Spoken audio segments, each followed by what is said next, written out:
School District Board of Education. Roll call, please. Mr. Hollinshead, Here. Mr. Valencia, Here. Mrs. Flores, Here. Mr. Lara, Here. Mrs. Cordero. Here. Report out from closed session on item A, Public Employee Performance Evaluation. Information was shared. On item B, Conference with Labor Negotiators. And item C, Conference with Labor Negotiators for CSEA and for SMEA. Information was shared. We will go back into closed session at the conclusion of our regular board meeting. Let's please stand for the Pledge of Allegiance. And I can hear somebody who's translating. Right hand over your heart. Ready? Begin. I pledge allegiance to the flag of the United States of America and to the republic for which it stands, one nation under God, indivisible, with liberty and justice for all.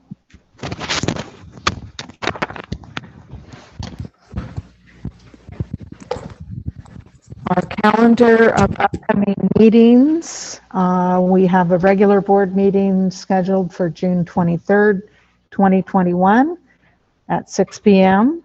And on July 21st, 2021, a board study session followed by a regular board meeting, and I'm not sure that we've decided on a time.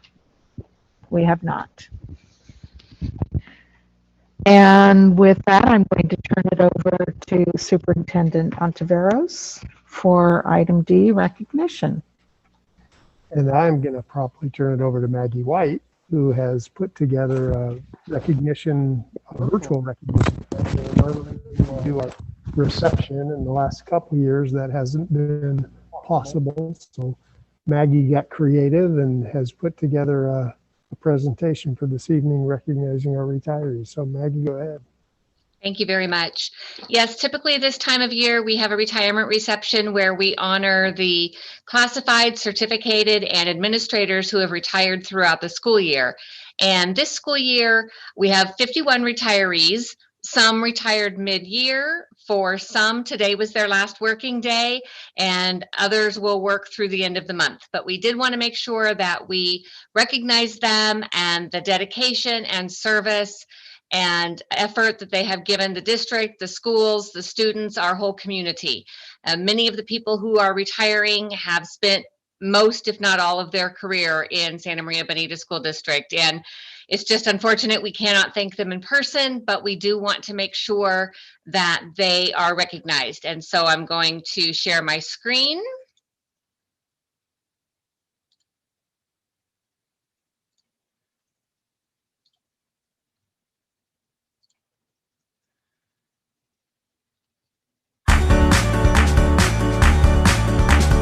Happy retirement to you. Happy retirement to you. Happy retirement, happy retirement, happy retirement to you. You worked really hard. We're so proud of you. We wish you the very best in everything you do.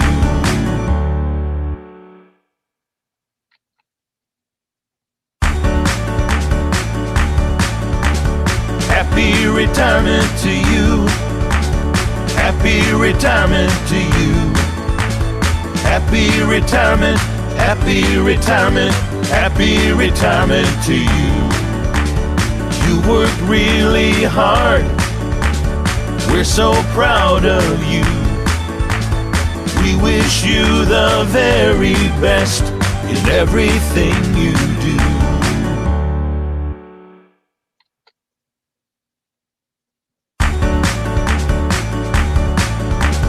Happy retirement to you.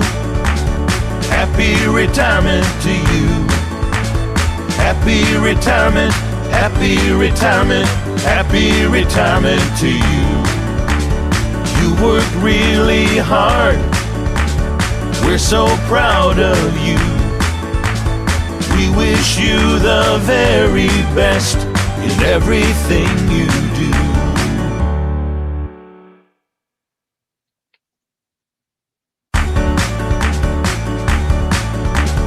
Happy retirement to you.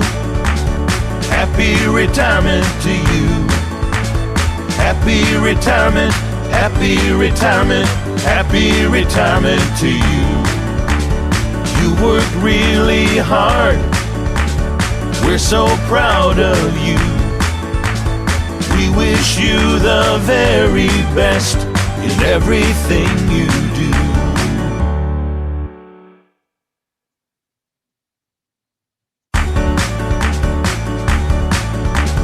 Happy retirement to you. Happy retirement to you. Happy retirement, happy retirement, happy retirement to you. You worked really hard. We're so proud of you. We wish you the very best in everything you do.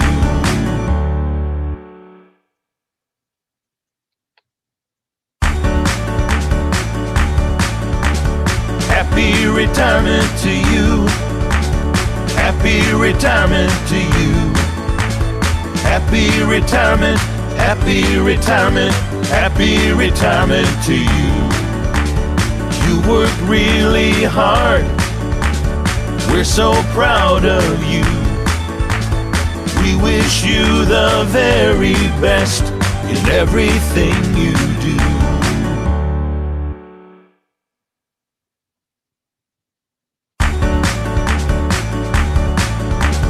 Happy retirement to you. Happy retirement to you. Happy retirement, happy retirement, happy retirement to you. You worked really hard. We're so proud of you. We wish you the very best in everything you do.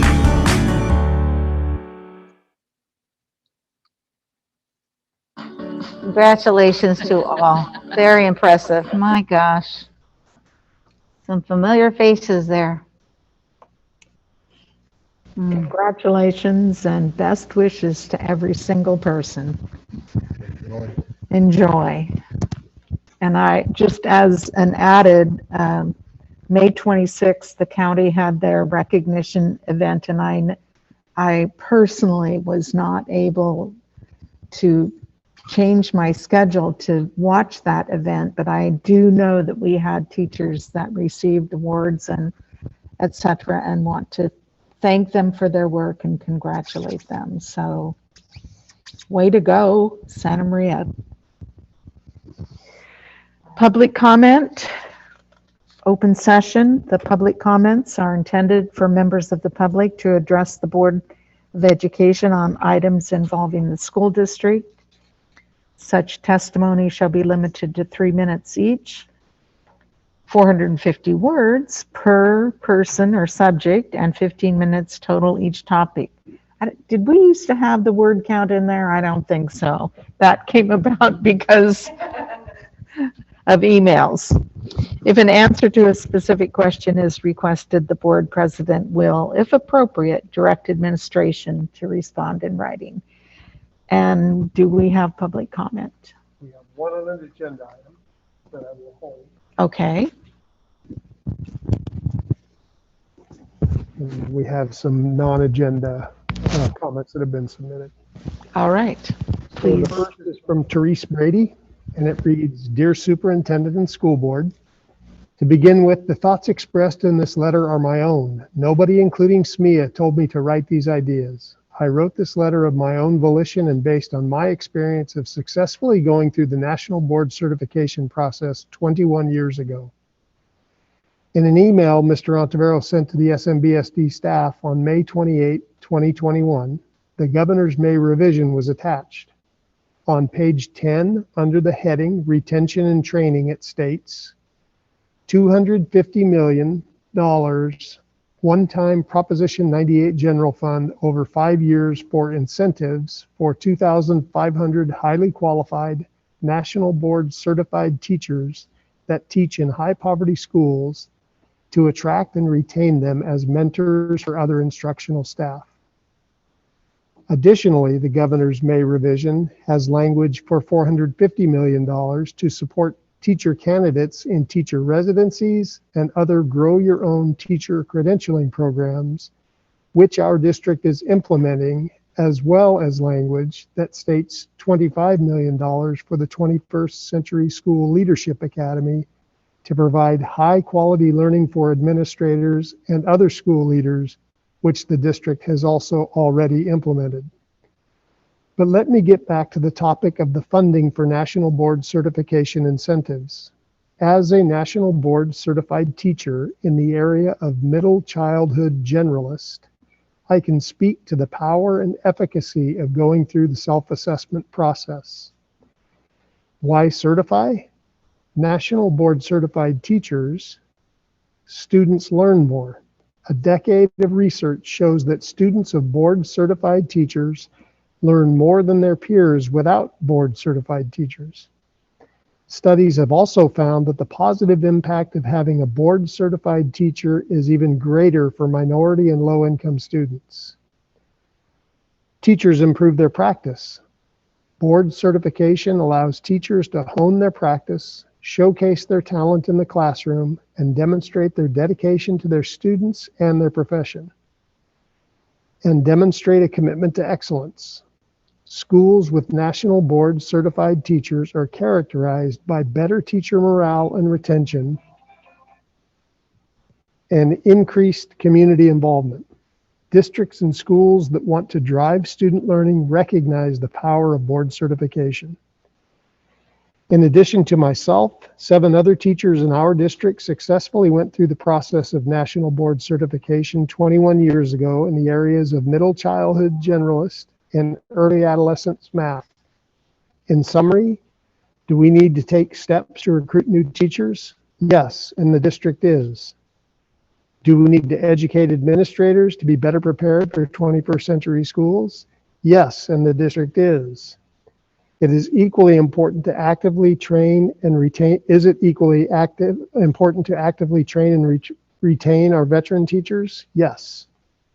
Will SMBSD through LCAP use some of the state-provided funding to encourage our veteran teachers to go through the powerful self-assessment of national board certification? Respectfully, Therese Brady. This next comment is submitted by Kayla Allman, who's a physical education educator at Battles Elementary School. To the SMBSD board and audience members, a 5th grade physical education student from Battles said this statement in response to what someone else has taught her. Others have taught me how to believe in myself, even in hard times. In my PE classes, students are challenged to develop their confidence, make independent decisions, and work together to solve problems. Self-efficacy, defined by Canadian-American psychologist and Stanford professor Albert Bandura, is a person's particular set of beliefs that determine how well one can execute a plan of action in prospective situations. Self-efficacy is a person's belief in their ability to succeed in a particular situation. Teachers' self-efficacy and what we have learned about our students' efficacy was not consistently respected this school year. We know our students well because we notice and teach to student strengths. I am able to teach and know students for up to 3 years and see their progression of knowledge and skills. With 7 years of educational background, 8 educator conferences and district trainings, I have self-efficacy and belief that I know what is best for my 400 students. My and all teachers' opinions should be respected and included in discussion for the upcoming school year. I hope the board and district administration will choose to believe in the efficacy of our real-time student data as we all shape the context of developing student self-efficacy. Thank you, Kayla Hellman. This next comment reads, good evening, board members and Santa Maria Bonita District staff. My name is Francisco Lozano, parent of 5th grade students at Bonita School, and also an active member of the community. I want to express our need for communication for language access. Our district and the schools seem to be fulfilling its duty and responsibility to communicate through Parent Square, but our Mixtec Indigenous community is more vulnerable with technology. That is why sometimes we are not well informed. That is why we need a trilingual person with direct access to create a source of communication. Many parents do not know the date this school year will end. Some in junior high do not know when their children in the 8th grade will graduate.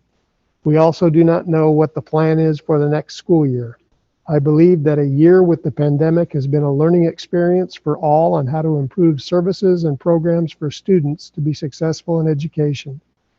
I'd like to thank all of the board members and the superintendent and other staff of our Santa Maria Bonita School District in advance for taking our need into consideration. Thank you and good evening.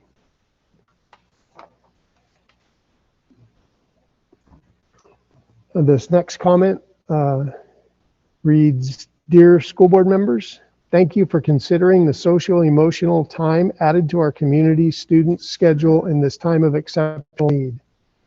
I would like to ask you to consider adding credentialed counselors to our elementary schools. Our local high schools have them, even our own junior highs have them.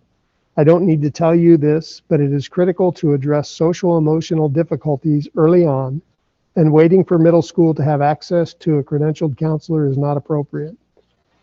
There are subcontracted staff that try to support our students, but on average they are not fully credentialed and may not have the experience that would best support Indigenous speaking students and their families.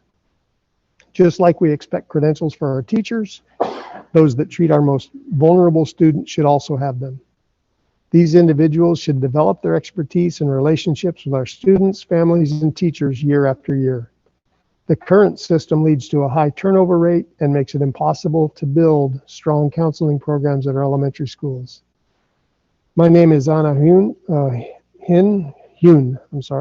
I am the program director of the Mixteco Indigenous Community Organizing Project, or LCAP. I work with the Indigenous speaking communities of the Santa Maria area and its surroundings. We ask you to please consider having a family resource center in your district so that Indigenous speaking families can have access to resources like mental health, language justice, district information, and many other resources. This way we will have a set schedule so that the community can access information related to our children's education. Thank you. This next comment reads, Dear board members, I first want to thank you for the efforts you have made on equity and inclusion. My name is Maria Diaz, and I have children at Sanchez School. I have also been a member of various parent-teacher groups in these schools and at the district level. I am from the Mixtec community, and unfortunately, many of our families do not have this opportunity to participate in their schools. They cannot go to the school to speak to someone in Mixtec. They cannot speak on the phone and get information or ask questions. The transition from learning at home to returning to school was very confusing for everyone, but especially for my community. Basically, we have to rely on information from neighbors and friends. Families that speak Indigenous languages, such as Mixtec, constantly receive late information. And while this has always happened, the pandemic really showed us that we need to improve language access to our community. I and my colleagues on the Mixtec Advisory Committee are willing to work with you in seeking solutions to our concerns. Thank you, Maria Diaz, mother of a student at Sanchez School. And then these last two are from students. The first reads, Dear board members, my name is Miguel Grimaldo, and I will be in 6th grade next year at Sanchez. This year was very hard because I was not able to attend school in person. I was very sad that I was not able to see my teacher, Mr. Clark, who is the best 5th grade teacher, and my classmates every day in person. I did not like that I was not able to participate in sports. I wanted to try out for flag football, soccer, and track. I hope that next year we are attending school in person. I don't want to be learning behind a computer. Students need to be with their friends and enjoy school like before. Thank you, Miguel Grimaldo. And then this last comment reads, Dear board members, my name is Diego Grimaldo, and I will be an 8th grader at Arianes Junior High. I understand why we had to do virtual learning this year, but I hope that this is not the case next school year. I want to be back in the classroom and not learning behind a computer. It's not the same.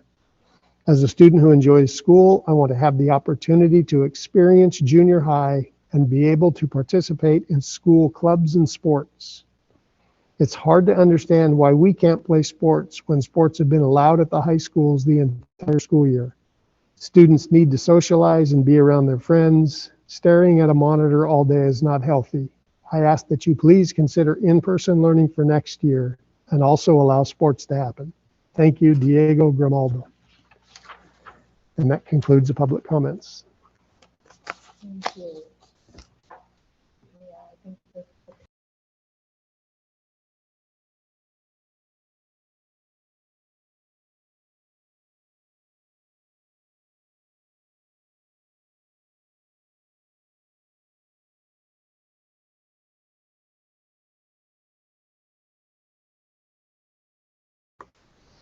once again, thank you to all of those who took the time to communicate with the board, and I will just express my affirmation with the 2 students that spoke up to us to say that, yes, we need to be back in the classroom.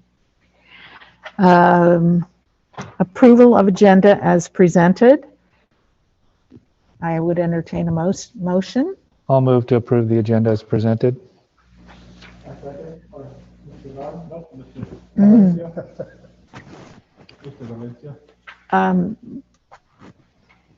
Mr. Ontiveros, are we amending the agenda?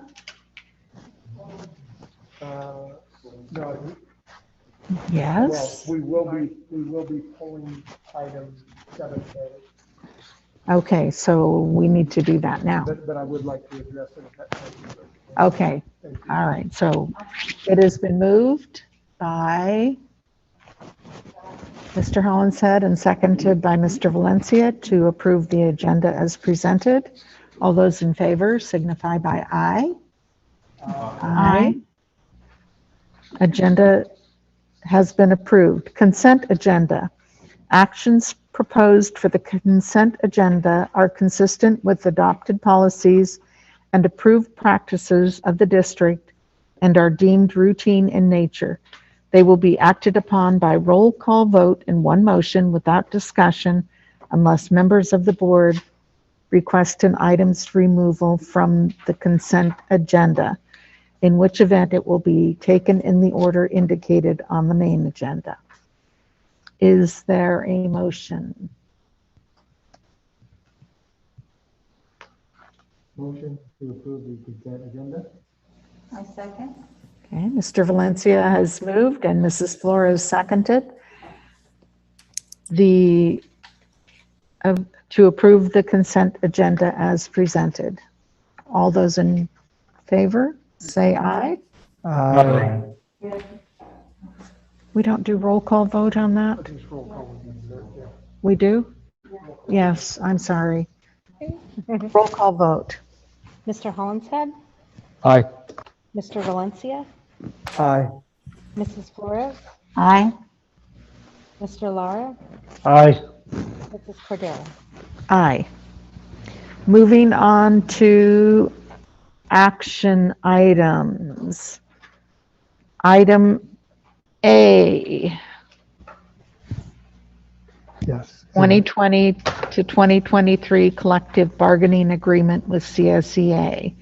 Mr. Ontiveros. Yes, I am pulling this item from the agenda this evening. Our CSEA leadership has a process that when a contract has been submitted for ratification by the membership, there's a 610 process that goes through the CSEA state organization. We were on a tight timeline to try and get it done for this meeting, and the San Jose office was unable to process it in time. Matt Harris sent a lovely email to all CSEA members to let them know that it will be on the agenda. We've got it prepared, so maybe what I'll do is collect everyone's items so we don't recycle them. So before you leave tonight, if you'll pull that item, and we'll recycle some of those because there's so much there, and just include it in the next meeting, but it will be on the agenda for the June 23rd meeting.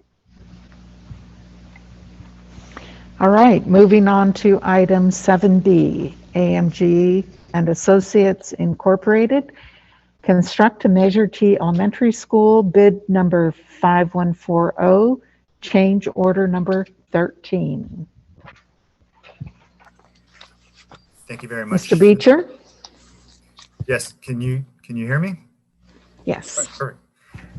Thank you very much, Ms. Cordero. This is the final change order in the process of constructing the Measure T Elementary School. Normally, change orders would come to the board as a consent item because they are ratifications. The work is complete in the field. The costs have been evaluated and negotiated through Javier Cavasso's office and DLR Group as well, but it is a sizable amount. And as we talked about at the last period to consider a change order, we thought it would be best to bring this item forward as an action item. I did provide some information to the school board in the Friday update, just to kind of give some context to this change order. It is a summary of all of the items that have been open, needing to be addressed since really the beginning of construction, but just to wind up the entire project in one final change order, just to give you a sense of scope. This change order brings us to a total of about $2.3 million in changes across a $41 million contract. So a variance rate of about 5.63%. We hope to never go over about 10%. Obviously, we want to keep that number as small as possible. But with the number of things that happen in the field during construction, there's always going to be some change orders that pop up. Like I said, we did cover some of this information in our Friday memo. You have a summary of each of the changes and the costs assigned to each of those changes in your board item. But again, we wanted to give the board a chance to review that. And then Mr. Cavassos is with us tonight to respond to any questions that you might have as we go forward in considering this item.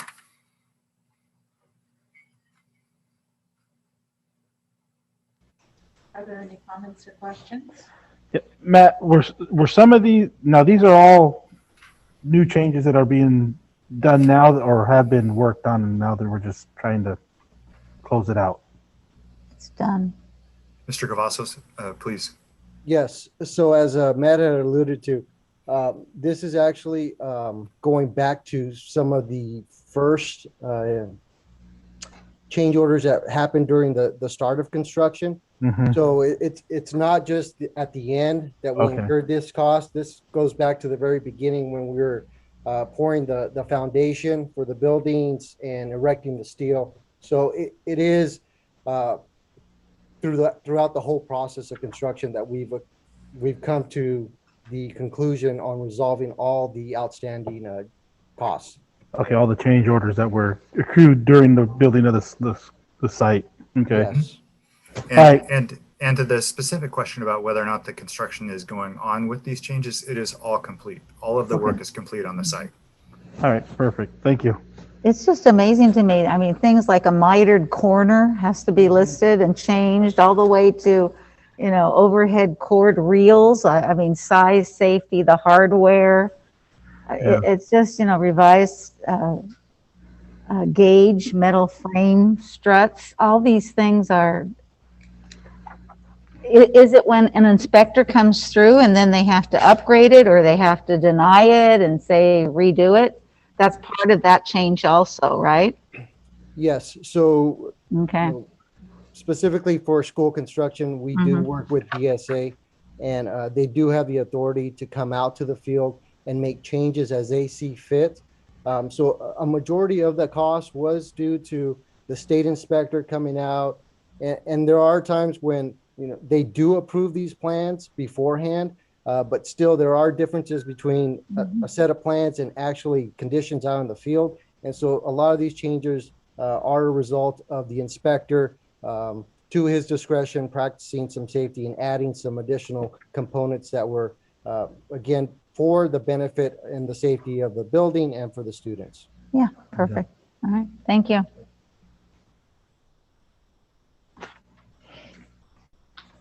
I wasn't, I didn't do the math calculation.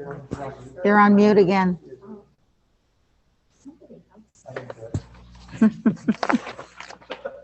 Somebody does. There's a little mouse that does that.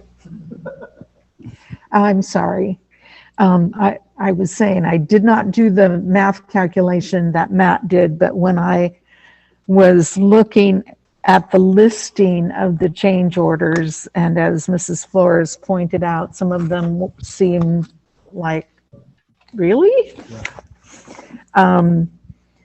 What the initial bid of 40.7 million and 2.4 to whatever in change orders, the 5.63% overage in just my little pea brain going from 40.7 to 43 seemed pretty reasonable in view of all of the changes that have occurred during the process of building this school. Just the increase in cost for a lot of the materials from when the bid was originally generated to when it actually occurred.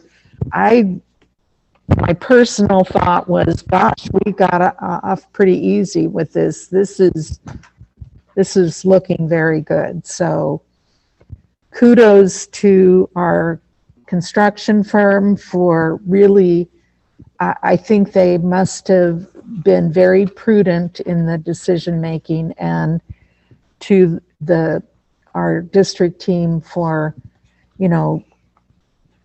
checking on the things and making sure that everything was in order, because as you said, Mr. Cavazos, the safety of the building and of our students is our primary consideration. Is there a motion? I make a motion that the Board of Education, I mute myself, approve change order number 13 for AMG and Associates Incorporate, construction of A Measure T Elementary School, bid number 5140 as presented.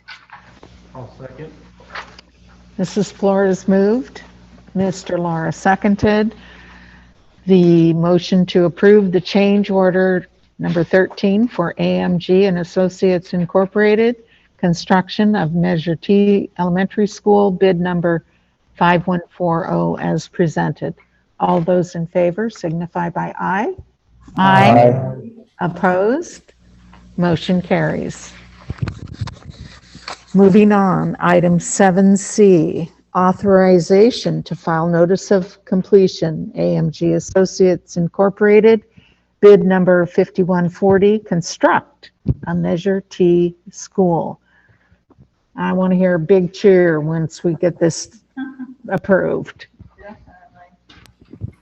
Mr. Beecher, come on, a bigger smile. Right? Right.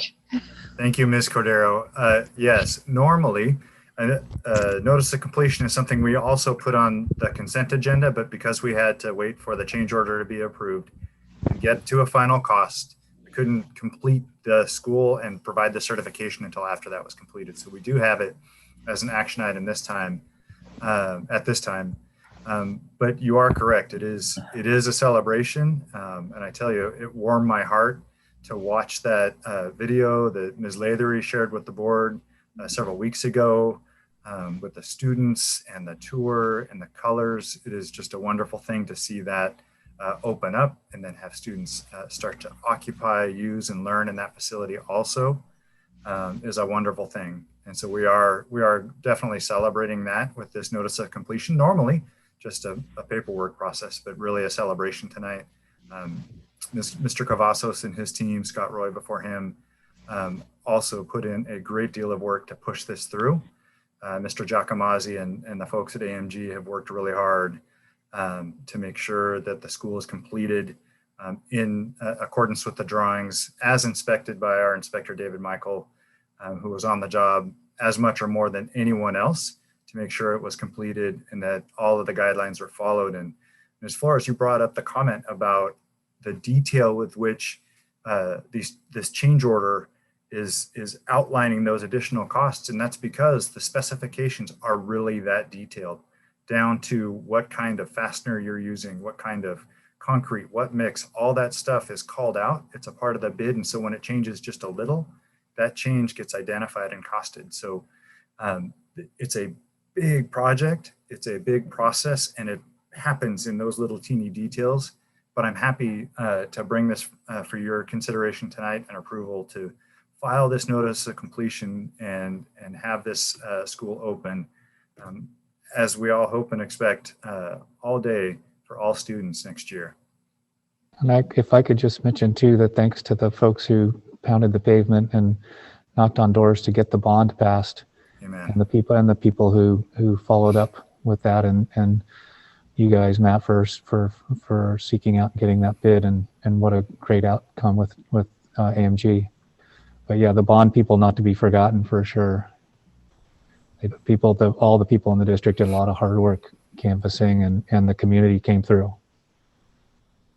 Absolutely. Thank you. Is to be commended for their support of the schools in our area. Is there a motion? Make a recommendation that the Board of Education authorize administration to file a notice of completion for AMG and Associates Incorporated, bid number 5140. Construct a Measure T school. Amen. I'll second. It has been moved by Mrs. Flores and seconded, I think, by Mr. Hollinshead, to approve the authorization to file a notice of completion for AMG and Associates Incorporated, bid number 5140, the construction of Measure T School, better known as Bill Libin Elementary. All those in favor signify by aye. Aye. Opposed? Yay.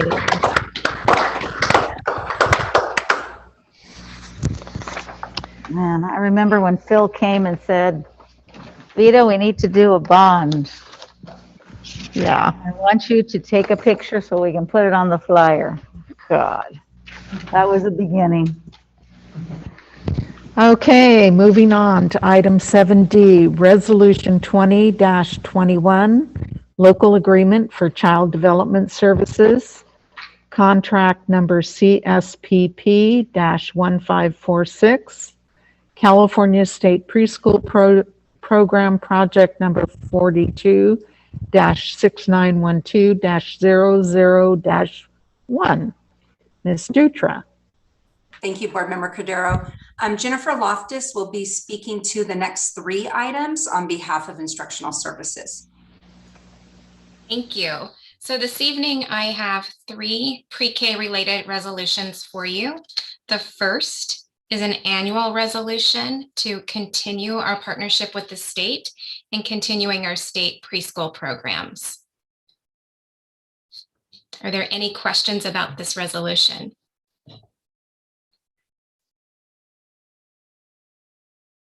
I was just going to ask, did we add the 2 more already in this?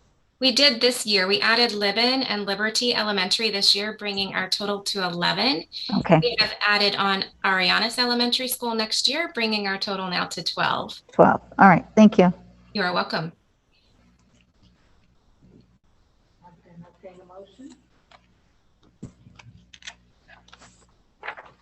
I'll make the motion to adopt resolution 20-25, local agreement for child development services.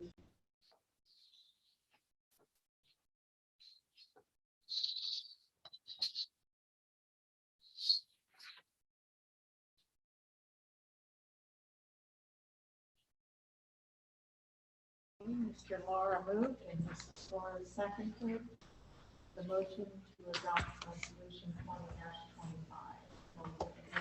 Child Development Services, contract number CSBP-1546, California State Preschool Program project number 426912-00-1. Roll call, please. Mr. Hollinshead, Aye. Mr. Valencia, Aye.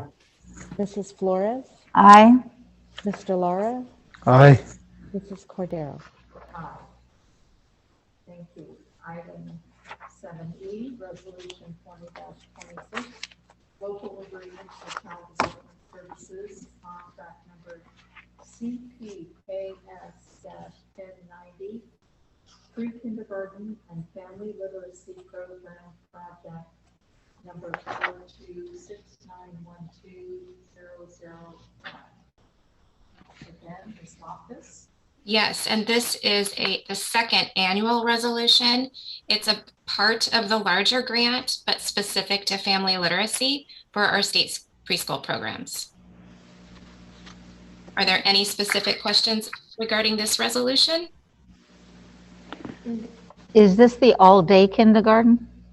This is for our half-day preschool programs. I'm sorry, preschool then. Okay, thank you. Yes. And Pre-kindergarten program, thank you. And the family literacy program part of that has, I for whatever reason, that doesn't sound as familiar to me. Have we always done that? I don't know that we've always had that. We've had it for a couple of years, from what I understand, and it's really just some additional money that's targeted directly towards supporting our families in regard to literacy. So we'll host a variety of family nights, provide books for students for their home. The funds are used for that purpose. All right, thank you. You're welcome. Is there a motion? I'll move to adopt Resolution 20-26, local agreement for child development services, contract CPKS-1090, pre-kindergarten and family literacy program project 42691200-1 as presented. I'll second. Okay, Mr. Hollinshead moved, Mr. Lara seconded.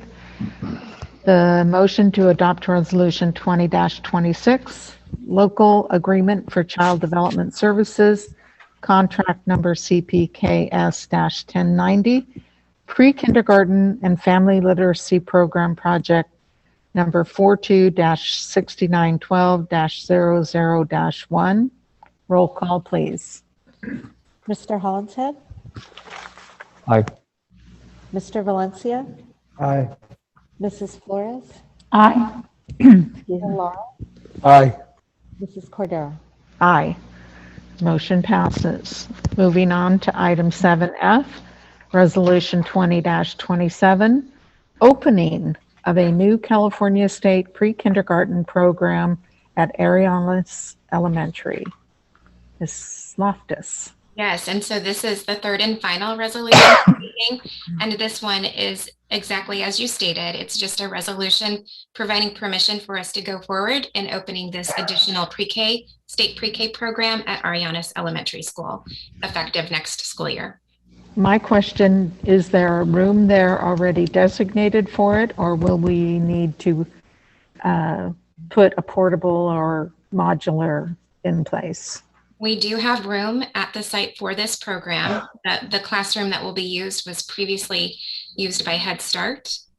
And Okay. Head Start has identified another location to continue providing the same services and allows us to offer a program at Arianes that serves the students that live around Arianes Elementary School. Okay. Are there any questions about this resolution? Any other questions? I have a question. Are there any of our sites that are currently missing a pre-K that we're in the process of developing? We have 5 elementary sites left that require a preschool classroom, and it is one of our goals over the next couple of years to ensure we have a preschool program at each of those sites as well. Thank you. You're welcome. Of course, we don't really know what the impact might be of implementing additional kindergarten Yeah. to a wider Mhm. age age range, beginning from kids that just barely turned 4. That is correct. That could have quite an So- impact. We're yet to know how that will impact this plan. Yep, we'll see what that one does. Wow. I will entertain a motion. Yes, I make the motion that the Board of Education approve Resolution 2027, opening of a new California State pre-kindergarten at Arianes Elementary as presented. I second. Mrs. Flores moved, Mr. Valencia seconded the motion to approve Resolution 20-27, opening of a new California State pre-kindergarten at Arianes Elementary. Roll call, please. Mr. Hollinshead, Aye. Mr. Valencia, Aye. Mrs. Flores, Aye. Mr. Lara, Aye. Mrs. Cordero. Aye, and motion is approved. Item 7G, Resolution 20-28, GASB 54 commitments of unrestricted fund balance. Mr. Beecher. Yes, thank you very much. This is a brand new consideration for the board tonight, so I prepared a little bit of information I'd like to share with you, just to form the conversation for us.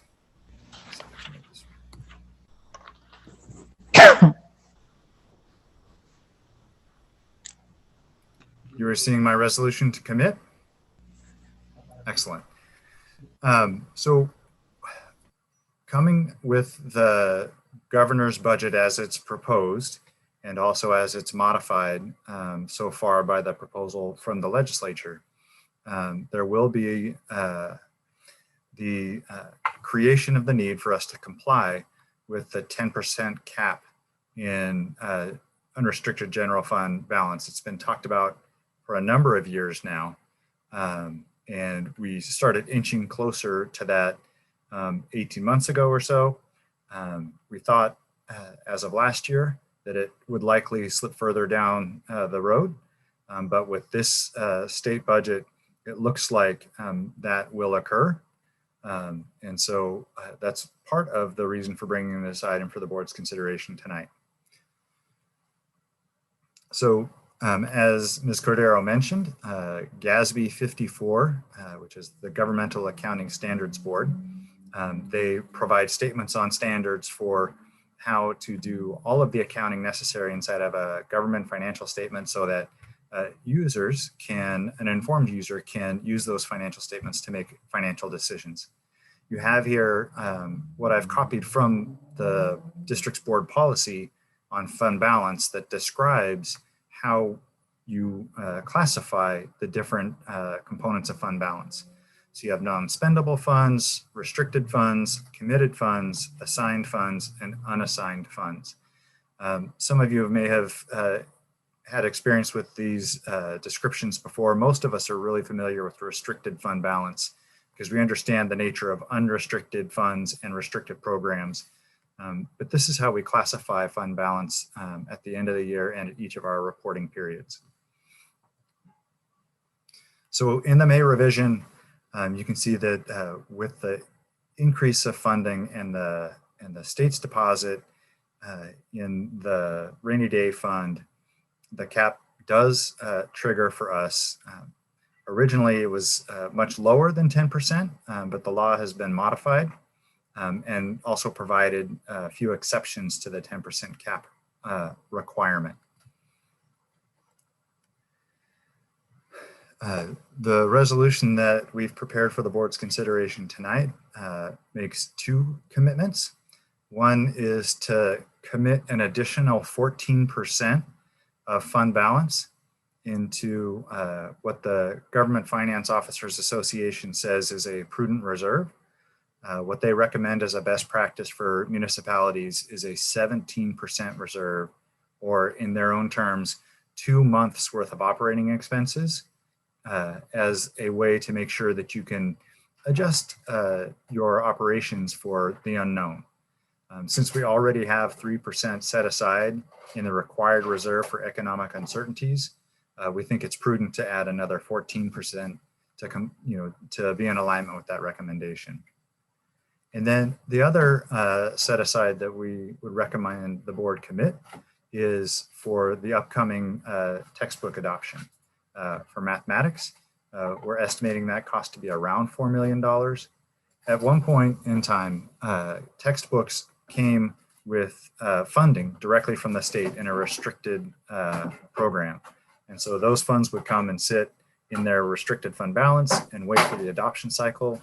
And then you'd use those funds to buy those textbooks. And if you needed a little bit more from the general fund or some other program, you could do that at that time. That's no longer the case. That program was absorbed into the local control funding formula and paid out as just regular base revenue. So we think it's prudent because those adoptions can get expensive to set some funds aside for that so that we don't have to come up with it all in 1 year. So those are the two commitments that we suggest that we make. The reason that's important is that the 10% cap applies to the unassigned unrestricted fund balance, or the assigned and unassigned unrestricted fund balance, but it doesn't apply to commitments. So if districts are setting a funds aside like this, or if they have projects that they're saving for, they need to set funds aside for more than 1 year as those projects approach. Those particular items that are identified don't get included in that maximum fund balance cap amount. So I just added some more information here from the Government Finance Officers Association, actual quote from their website where they describe the best practice for fund balance. And that, like it says in here, no less than 2 months. And then again, these books are expensive. The materials, the piloting, and the training that comes with each adoption isn't something that might not be in every year's revenue. So it's best to set those funds aside so that when they do come up, you can engage in that process. So the way that would look, you can see we have this set aside here for the 17%. And we also have the set aside for the textbook. It looks like when I got this screenshot, it flipped my numbers for me. Nope, I got it right. It looks like it has an extra line. You know what this, I apologize for my confusion. This applies to the subsequent year in the actual adoption. That's why this is up here and there isn't a number. But these are the two set asides in the current year for estimated actuals. That's what we're here to describe for you tonight.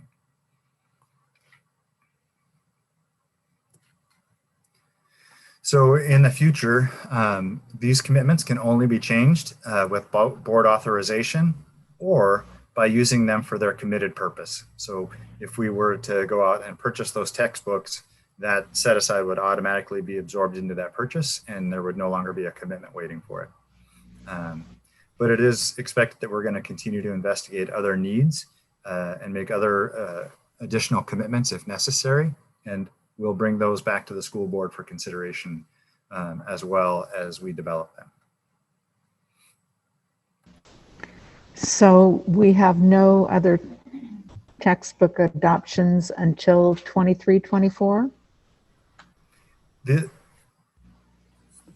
timing of those textbook adoptions, I haven't talked with instructional services about that. We've just identified that that's the next one. And this is the share. Thank you. Yeah, the CDE is typically on a 7-year cycle. But we saw, and our past has shown us that we went almost 13 years without 12 years, I think, that CDE didn't get back with that cycle. That was based on funding models that were out there, or should I say lack of funding that were out there. So we are due for a math adoption coming up. We don't know what that will look like. If we know CDE is working on some frameworks, they're working on some work around that. We have world language coming up, VAPA's coming up. So there's a couple different ones, but those core subject areas are our biggies for our district. We assume right now that we will stay on that schedule that Matt just described. But with CDE, it's always really a year by year that goes. With all of this one-time money, it could certainly be on schedule, but it absolutely depends. And we'll just keep the board updated each year of what we know from CDE. Thank you. Thank you. Any other questions or comments?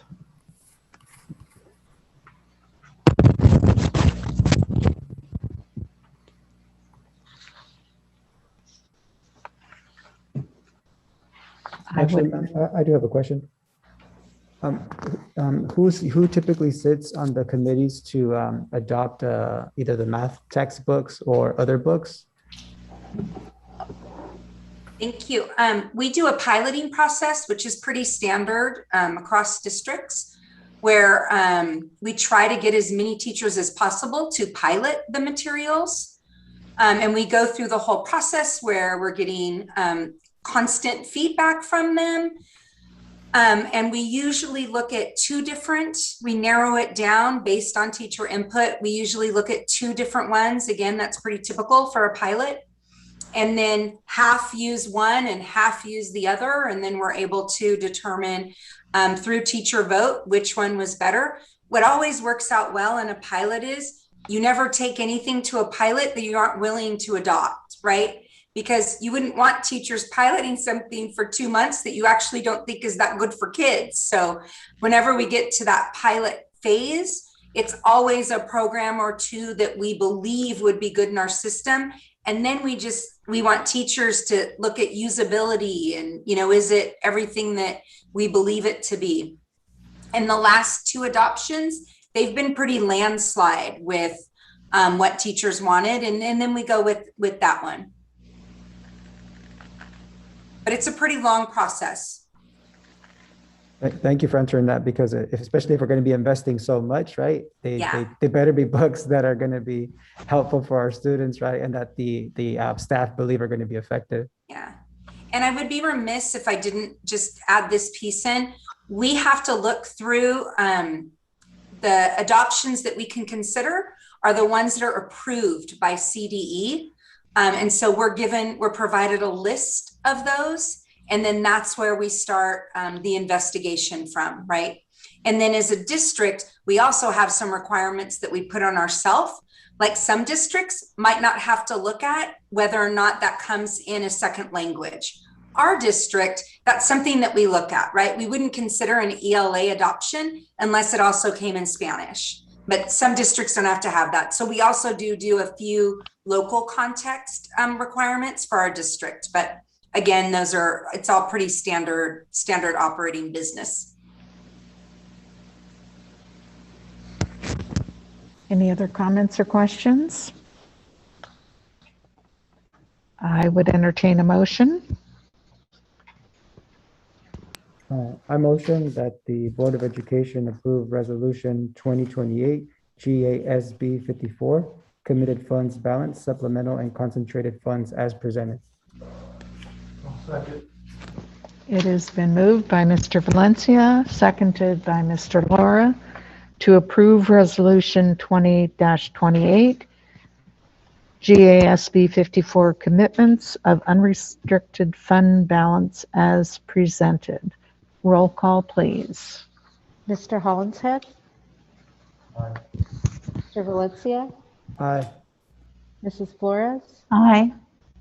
Mr. Lara? Aye. Mrs. Cordero? Aye. Motion carries. Item 7H, Declaration of Need for Fully Qualified Educators for 2021-22. Mrs. Beltran.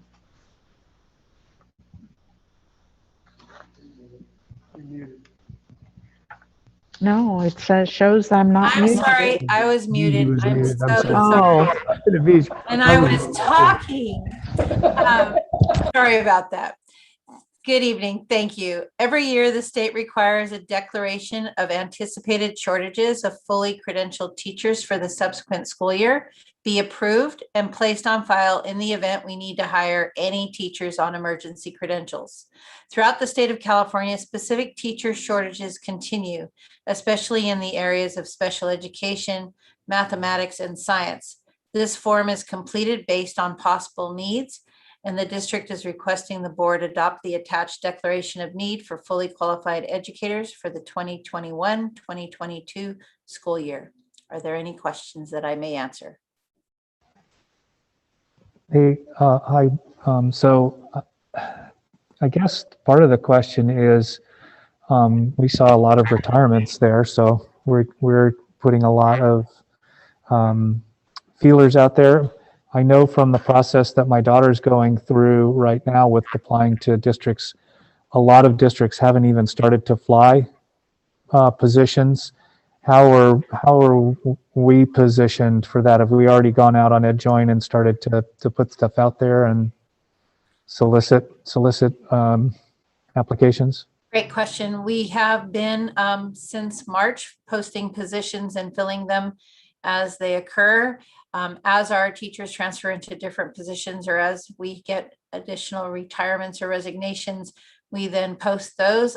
Starting with June 1st, it now goes straight out to EdJoin.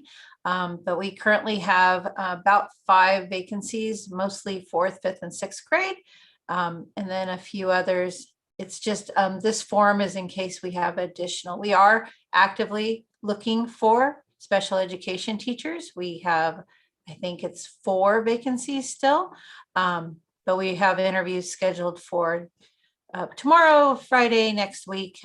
We are constantly interviewing and filling these positions. And this form is really more of in case you have that need, that it's on file. My goal is to find fully credentialed teachers unless we absolutely cannot. Thank you. I understood the premise. I just took the chance to ask the question. It's okay, but we've been filling those positions very actively. And Bijou, what is our recruitment process for teachers typically, like for positions like these? Do we rely on some of our local universities? Do we send it out nationally? What does that process look like? So we currently use the EdJoin platform as well as Frontline, and EdJoin is available across the nation. We've with all of our applicants, we've had some from various states as well as California. We require 3 current letters of recommendation signed and dated within a year, a letter of introduction, and then the other pieces that pertain to the specific position. But yes, we work closely with our local universities, but we also make sure that that it's posted, and EdJoin is a nationwide respected recruitment platform. And it's just as an addition to what Mr. Valencia is asking. So then it sounds like then the credentialed or the teachers that you're looking for on EdJoin, there's reciprocity or equitable preparedness across states and what have you. Many times, yes. For example, we had a candidate, a fully bilingual candidate who was in Utah or Colorado. I can't swear right now which state, but she was offered the position, but unfortunately it was her very, very first interview and she wished to continue interviewing. So she declined the position, but we were able to get another employee from our local area who is also bilingual. Thank you. You're welcome. It's the best time of the year, and we start early. We start the whole transfer process in the district much earlier than before, because we want to make sure that we can attract and retain the absolute best when we start hiring from the outside.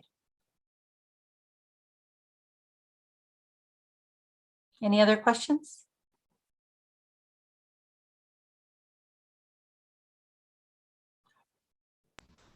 Is there a motion? I motion that the Board of Education ratify the declaration of need for fully qualified educators for 2021-2022 as presented. I second. It has been moved by Mr. Valencia, seconded by Mrs. Flores, to ratify the declaration of need for fully qualified educators for 2021-22. Roll call, please. Oh, we don't have to do. All those in favor signify by aye. Aye. Aye. Thank Too you. many resolutions there in a row. Motion carries. Thank you very much. On to discussion items.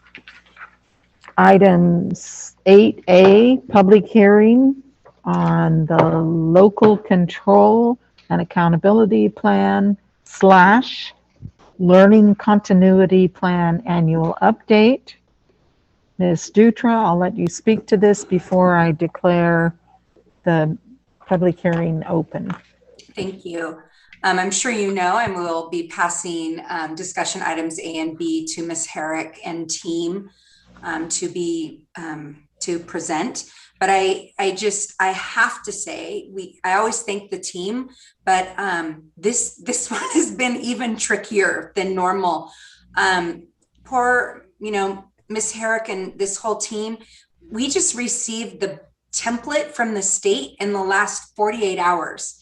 And it is very difficult and complicated work that is put upon this department and this team to put together. And so I just really want to call that out, the round the clock working that's happening by all of us, especially Ms. Herrick, to provide this information to the board, to our community, and to move this forward. So just a really heartfelt thank you for what you've done so far and for what I absolutely know is going to have to happen in the next 2 weeks. And so just thank you so much to the team. We do have the whole team on here, that if there's any need to answer questions, Rebecca's got everyone here to support her in that as well. So thank you for the time to say that. All right, I will declare the public hearing open. If there are any specific comments or anyone who wants to speak to it. I just have one.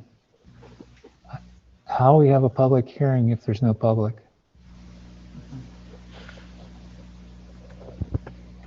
As with any other item, if there was an individual who wished to speak on the item, they could submit a comment. Like we have a comment on one of the other agenda items, we hold it till the agenda.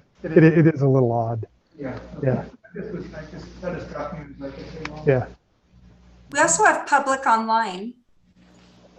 And we did have one other comment. It's on an item that's still pending. Okay, still, okay. And that's why I was asking about the public online. I wasn't sure if there was a means for them to access, that's all.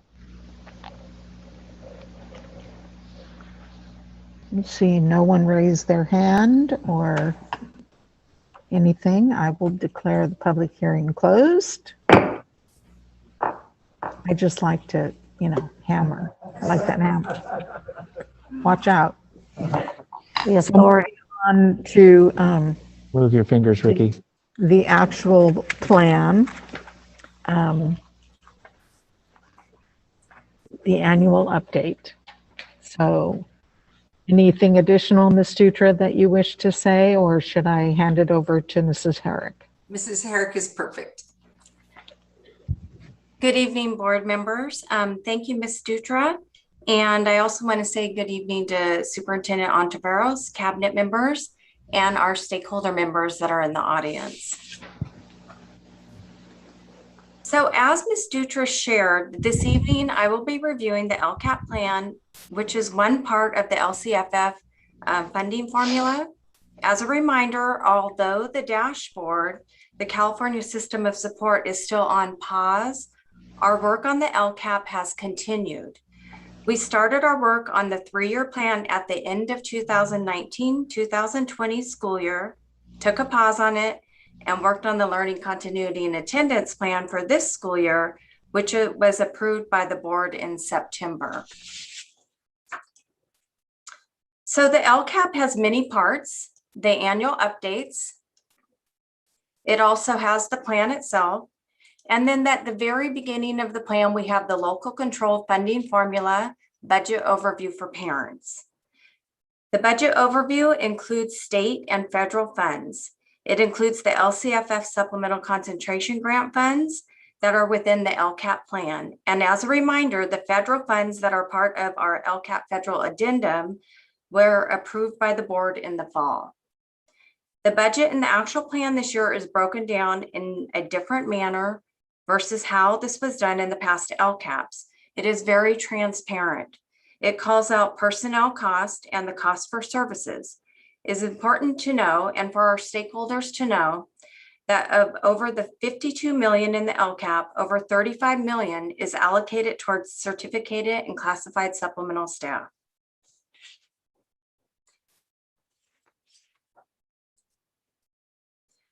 So the state and local indicators are part of the whole child resource map, and they are all addressed within our plan. So here are the parts of the plan, and I'm going over several of them this evening. First, we have the general information. This includes our student population as of right now, our ethnicity, student groups, of course, our district vision, and our fundamental principles, our foundational principles.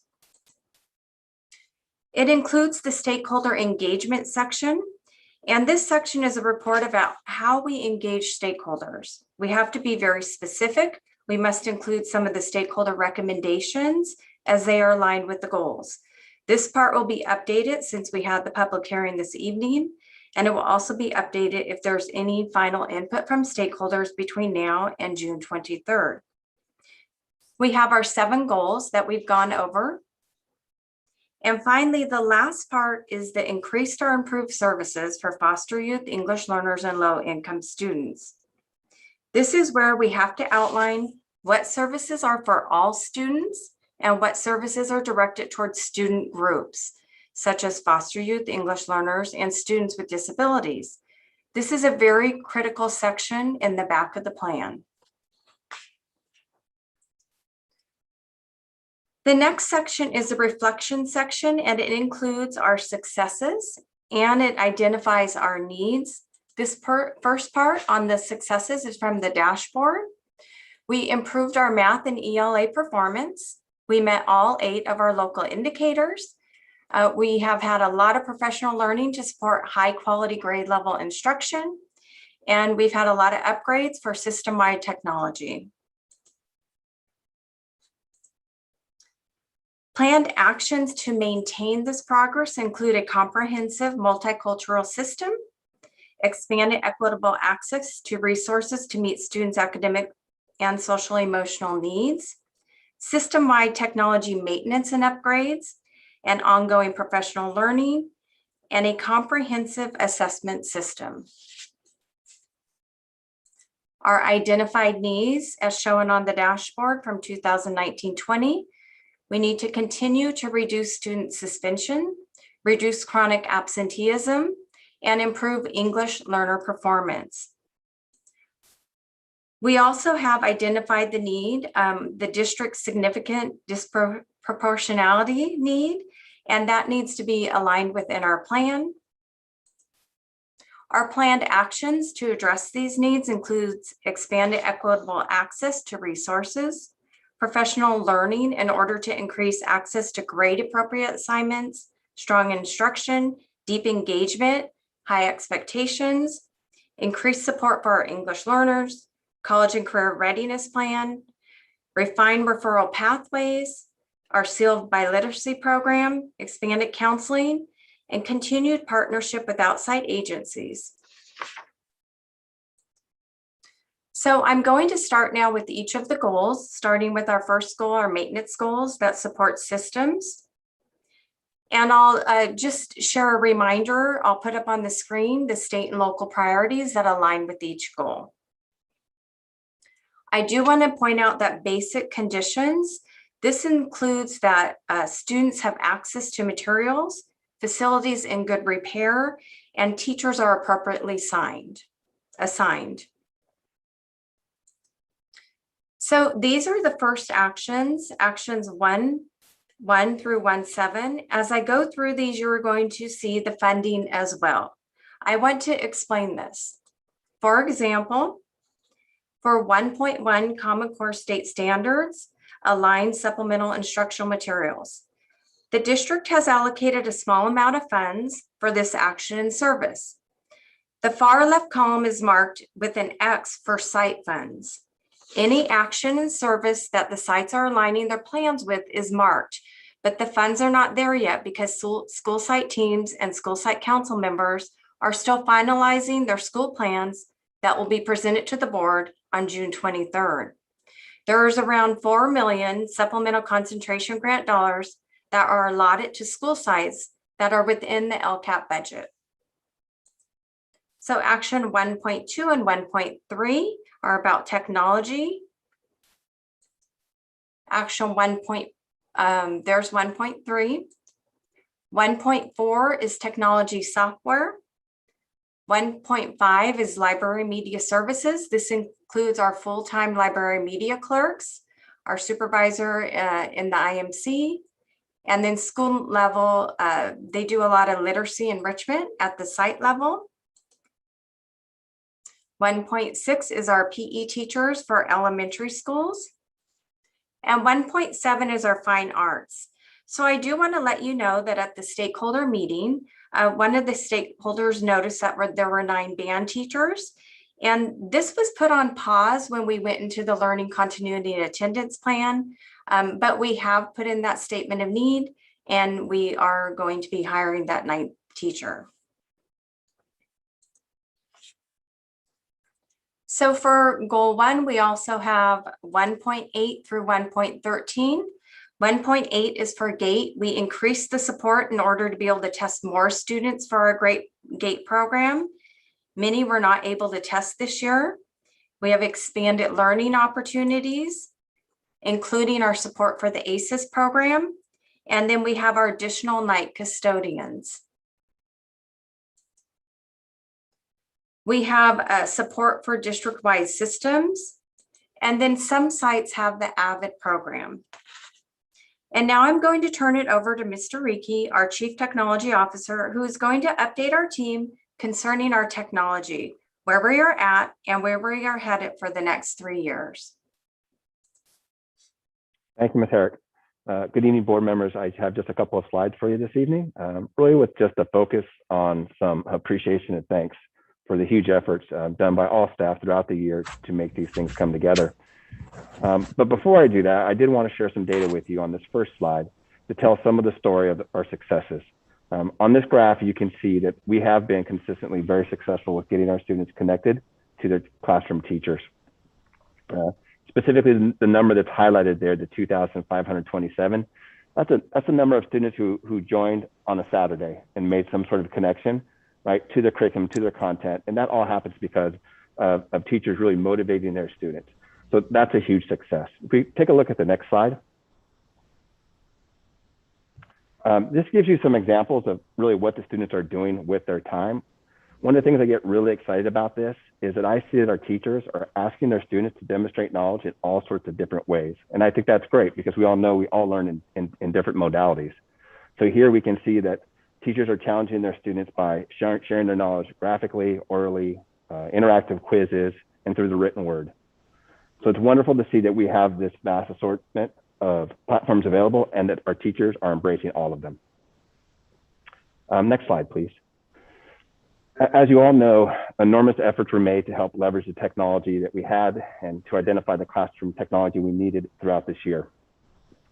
Over the last couple of months, it's just been a huge team effort to once again think outside the box and to consider what can be done outside of traditional teaching to try to make connections with students. Putting a plan into action required huge efforts by many teams. And so really tonight, I just want to take the opportunity while I have it just to thank the warehouse team, maintenance and operations, the business departments, all of our techs, sites and the district, our site coaches who helped out with implementations, district TOSIS, site administrators, and of course, most importantly, our teachers. To that end, we were successful in placing approximately 700 classrooms with 65-inch display TVs. Now, those were the secondary displays. The second monitors what was provide teachers opportunities or preference for how they might expand on in-classroom learning. So some of our teachers used it for such things as showing Pear Deck or Hapara. Others may have showed teachers' notes on Illumins. It may have been used to keep students engaged who are participating remotely via Zoom. But regardless, it allowed all of our teachers more choice and freedom on how to use their classroom space to meet the needs of their students from wherever they were learning from. As you recall, each classroom was also outfitted with new classroom camera that could be used to show content on the walls or to follow the teacher as they moved about freely in the classroom. As we expected, we are still getting new ideas from our classroom teachers on how they're using this equipment, and we look forward to sharing the different concepts with the entire teaching community. Looking forward to next year, we're currently examining our technology support structure to ensure that all students and staff have equitable access to support. I'm really looking forward to sharing that information with you as we go down that road at a future board meeting. Thank you. Thank you, Mr. Ricky. So I'm going to be moving on to goal 2. So this is the draft of our actions and services for building systems for quality leaders and educators. Now remember, this is a brand new goal. We're very excited about it. The state and local priorities include priority 1, 2, 4, 6, and 8. And these are our actions and services. We have 2.1, which is for professional learning. This includes our pipeline development and support for site coaches, new teachers, mentor teachers, student teachers, master teachers, substitute teachers. It includes a lot of collaboration, a lot of workshops, and our administrator pipeline, aspiring administration academy, excuse me. It also is 2.2 is our district and school site aligned assessment system. So we've had a lot of changes this year and we'll continue to update that next year. And then we have our administrative and personnel, our certificated staff in this goal. And that is included in 2.3, 2.4, our TOSAs in 2.5, and our program specialists for leadership and teacher development in 2.6. So for goal 3, this goal ensures that we are preparing students for college and careers and that all classrooms show evidence of our shared vision of instruction. And I really feel this goal is it's the center, it's the main part of our plan, even though it's short, because it's all about instruction. And so we only have 3.1 through 3.4, but there's a lot in these actions. So our first one is all of our professional learning. So we have effective literacy instruction, training on the implementation of the newly adopted science programs, student engagement through technology, and for instructional models to include distance learning, accelerated learning and equitable access to high quality instruction, and best practices for implementing social emotional learning and student supports. So there's a lot more, but these are the highlights of our professional learning. We also have our instructional coaches. So we have had these at the elementary level and we have increased them and they will be at the junior high level as well this next year. So we're really excited about that. I know the junior highs are very excited about that increase. And then we have our coordinator of teaching and learning, and we have our teachers on special assignment. And these were all aligned to support what we're doing the next year. So we have many different ones to support technology, social studies, literacy, GATE, VAPA, PE, STEAM literacy, teacher development, teachers on special assignment. There's also more of these in our federal addendum. So that's goal 3. So we're moving on to goal 4. This is a goal that is our first focus goal. And you could see that it's priority 2, 1, 2, 4, and 7. And this goal is very important. The screen share thing is covering it, but we plan to move our English learners, and this is all more support for our English learners. In the law, it's written that you do have to include actions and services. We're a district that includes an actual goal, and it's that we're going to move 10% increase of our English learners will be reclassified. And so this is a big goal. So we do have our professional learning to support our multilingual program. We do have our bilingual instructional assistants for the primary grades. So these are for TK, Kinder, First, and Second. TK, Kinder, and First have 3.5-hour instructional aids. And then second grade, they split theirs. And I also want to add, we are very excited that we're adding our bilingual instructional assistants to junior high schools this next year. And that is for specifically for our newcomer students. We also have our LAT teachers, and part of this for this next year will probably come out of the general fund because they are teaching actual ELD. So we're looking at that. We also have our native language proficiency assessments, and this is also to support the assessments. So we often have people that come in and support and translate for our students that are taking assessment, and this all falls within that action and service. We also have 4.6. We have our TOSA for English learners, our program specialist on 4.7 for multilingual services. 4.8 is our dual language immersion program. And then we have our English language development coaches. I want to make sure to point out to you that these are funded primarily with our Title I funds. It is a big expense and we do split it. We do have part of that in our LCAP, and they're a big part of our program for English learners. So moving on to goal 5. So goal 5 is about maintaining our safe, secure, healthy, positive learning environment. You could see the priorities there. We have 5.1, our school resource officers. We have our outreach mentors. I do want to remind you that our outreach mentors, that the school sites do increase these with their site funds. Almost every site has increased, adding one. We have our junior high counselors. We have our district program specialists. And then our student supervision and safety aides. So we have those now all within the LCAP. And then we have 5.6 and 7 and 8. And if you were at the LCAP stakeholder meeting, these were in one action and service. And we did need to split those up because there are 3 different services. And when I was writing the increased improved services, we have to show how each of the student groups, how we're meeting their needs. So 5.6 is directly for foster students. And we have one full-time case manager for our foster students. 5.7 is our truancy mentors. There's 4 of them. 5.8 is community partnership that supports 2 full-time homeless liaisons. This is also funded in title funds. 5.9 is our full-time health assistants.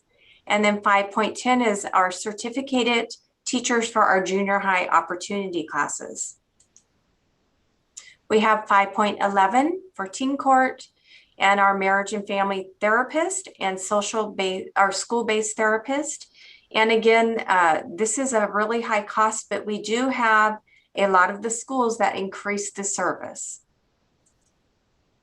We have Fitzgerald's Community School. That is a cost that's a little bit high, and I know we're working on that, and it should come in a little bit lower. And then we have our assistant principals. For goal 5.6, this is for parents, family, and community stakeholders to support our relationships. And these are our state and local indicators. This really has had a lot of increases. The budget has really increased in this area and some of the positions. 6.1 is our community liaisons. We are increasing our district community liaison support to 5 instead of 4. And then we'll see how, if we need to increase that further. We're also increasing our family outreach advocates. We do need one for specifically for our homeless students. And sometimes we'll need some for extra support during expanded learning. We do have our translation, translators and interpreters, and we want to make sure to keep these positions filled. It is a challenge. You know, stakeholders always are reminding us, and we have trilingual and bilingual. And then we have our translation interpretation services. For family engagement programs, parent community involvement, we have a lot at the school site and some at the district level. And then parent education, you can see that as well. The district funds are not as high as the school site funds. And there's also a lot of title funds that are in these, both of these actions and services. We have a lot of increase in communication services, and then our coordinator of family engagement. And then finally, this is our last goal. It is a brand new goal, and we are very excited about it as well.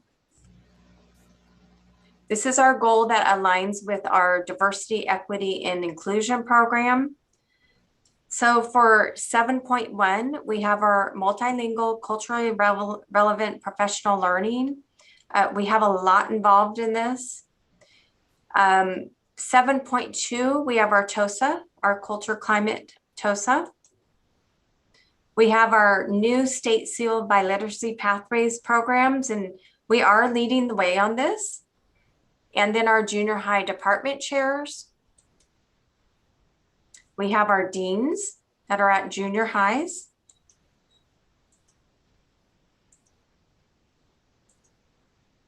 We do have some more funds, and this is really to build that strong family school relationship with interpretation training and to improve language access. So I know this came up at the last board meeting. We really want to hire qualified interpreters and translators.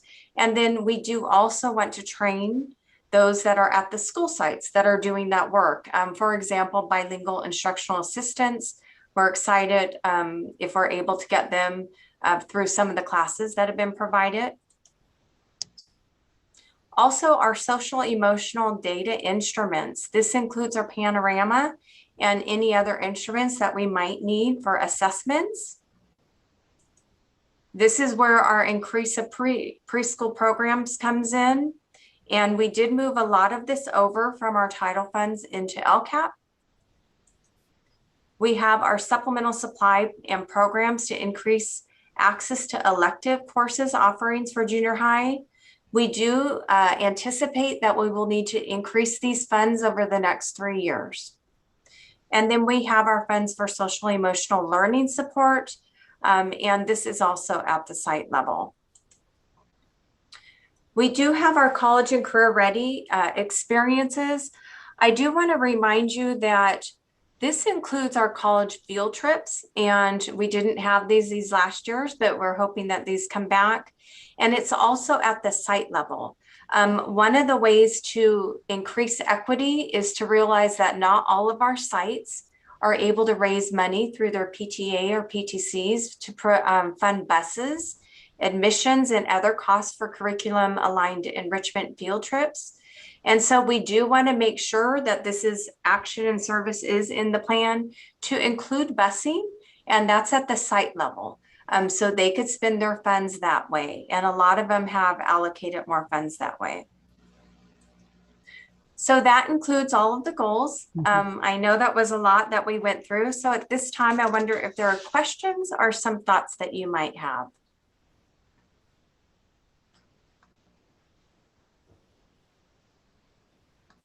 I have a question. I'm really happy to see that we have some funding for college field trips, because I know that that can be a major spark and motivator for many of our students who haven't had the opportunity to visit a university. And I'm wondering if we have the wherewithal to expand that funding, because I do see it as something that, especially like you mentioned, some of the sites might not be able to raise the funds. I think that's a really critical thing to keep in mind, right? That economic costs shouldn't hinder our students' ability to participate in these types of trips. So I'm wondering, is there any possibility of increasing those funds? Like, is that something that we as a board or community members can advocate for, or are these numbers fixed and that's it? Mr. Valencia, just to give some context, our college and career readiness plan was really built on the premise of equity. So that, because currently some schools do this, some schools do that. It's not just based on monetary issues. It's also based on, it's just what some schools really feel strongly about and other schools just have some other things. So this college and career ready plan is really about equaling the playing field for all of our kids, so that at each grade level, our kids are getting a college and career ready experience that is, that's across the board, that's district funded, so that it's not on the backs of some communities different than others. And so that by the time they get to junior high, they've had a broad wealth of experiences already, so that they can start thinking about pathway work.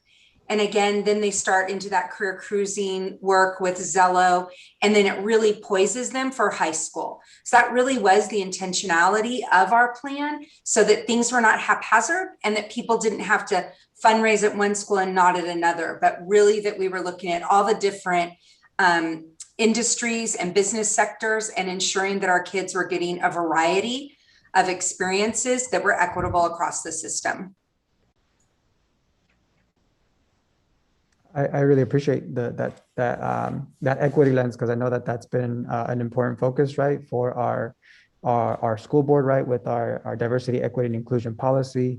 And we've been very intentional, right, about having an equity lens in all we do.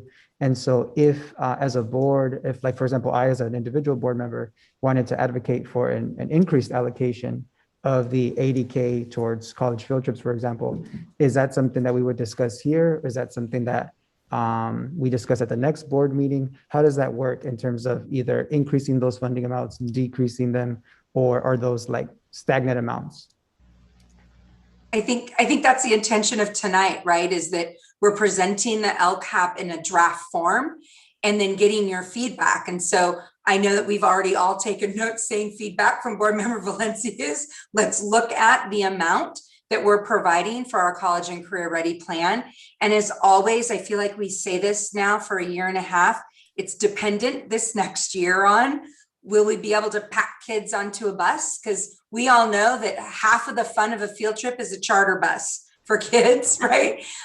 So we also have that ahead of us. And so know that, Ms. Loftus and myself, we would spend as much money as you'd allow us on this plan, because this is a biggie for us and Ms. Cameron. So we hear you. This is exactly the forum that you share. We'd love more investments in that area, and we'll take note of that.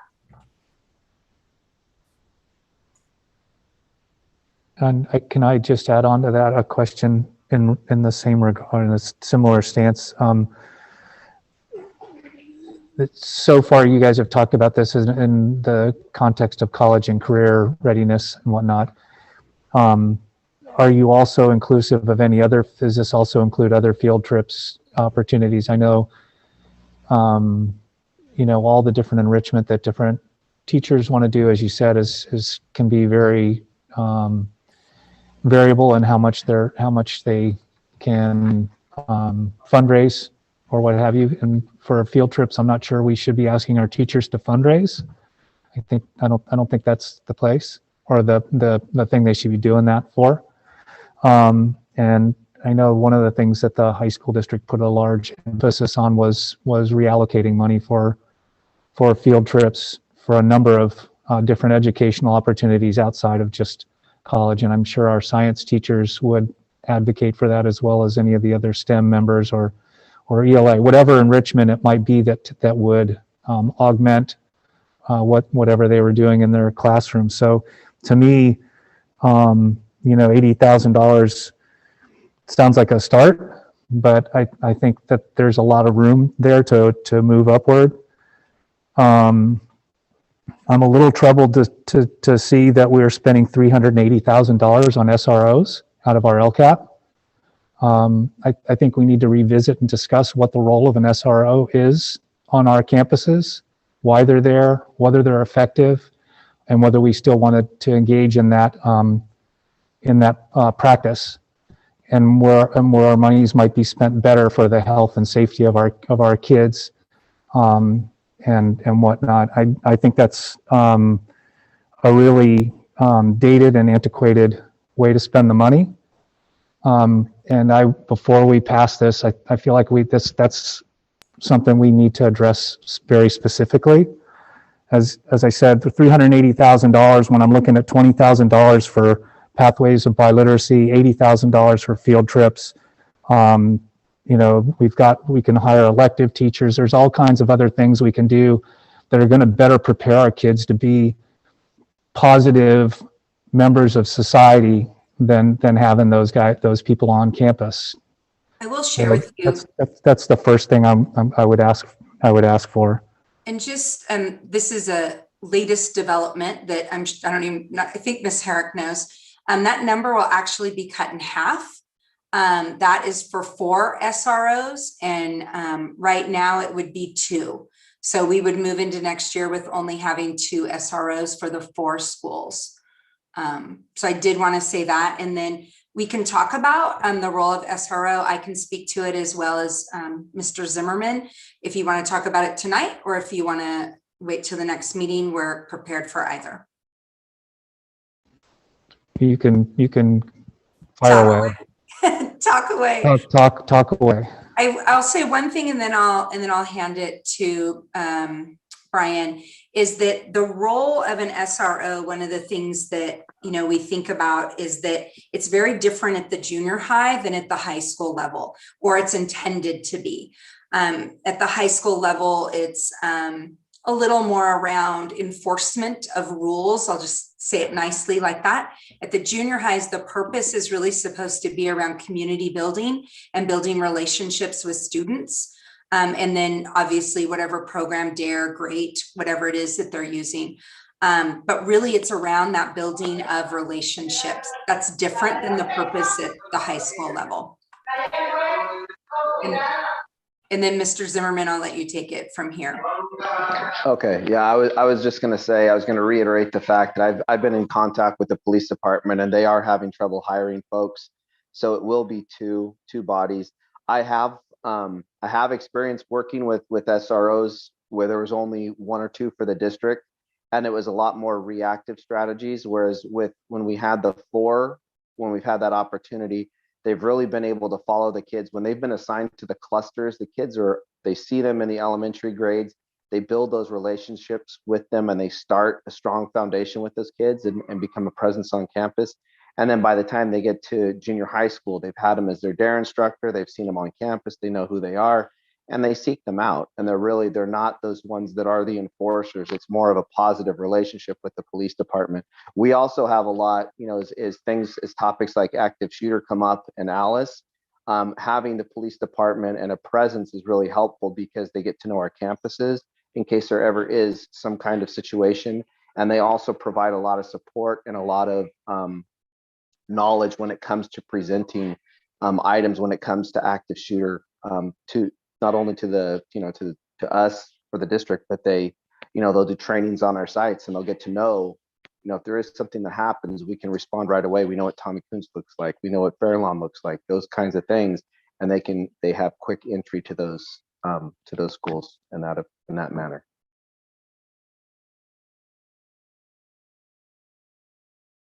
Something that I requested at a previous board meeting was looking at research, right? On whether research supports having SROs on our campus. And I have yet to see any research coming out of, say, institutions of higher learning that we look to, right? Whether it's Harvard or whether it's, other research organizations or institutes that have reliable information. And so, I have yet to see it. In fact, most of the research that I've seen actually talks about the detrimental effect that having SROs have on our campus. Because anytime a police officer is in the scene, immediately people, right, tense up, particularly youth of color, who unfortunately oftentimes suffer discriminatory treatment, right, at the hands of some of our law enforcement. And so I think it's really important that we have this conversation, because for many of our youth, seeing a police officer is actually a very scary thing. Oftentimes they're associated with immigration, particularly in our current environment with immigration. Many of our youth see them as immigration, and so that's very threatening for many of our youth. So instead of promoting that safe environment that we're looking for our youth, it actually has the opposite effect for many of our youth of color.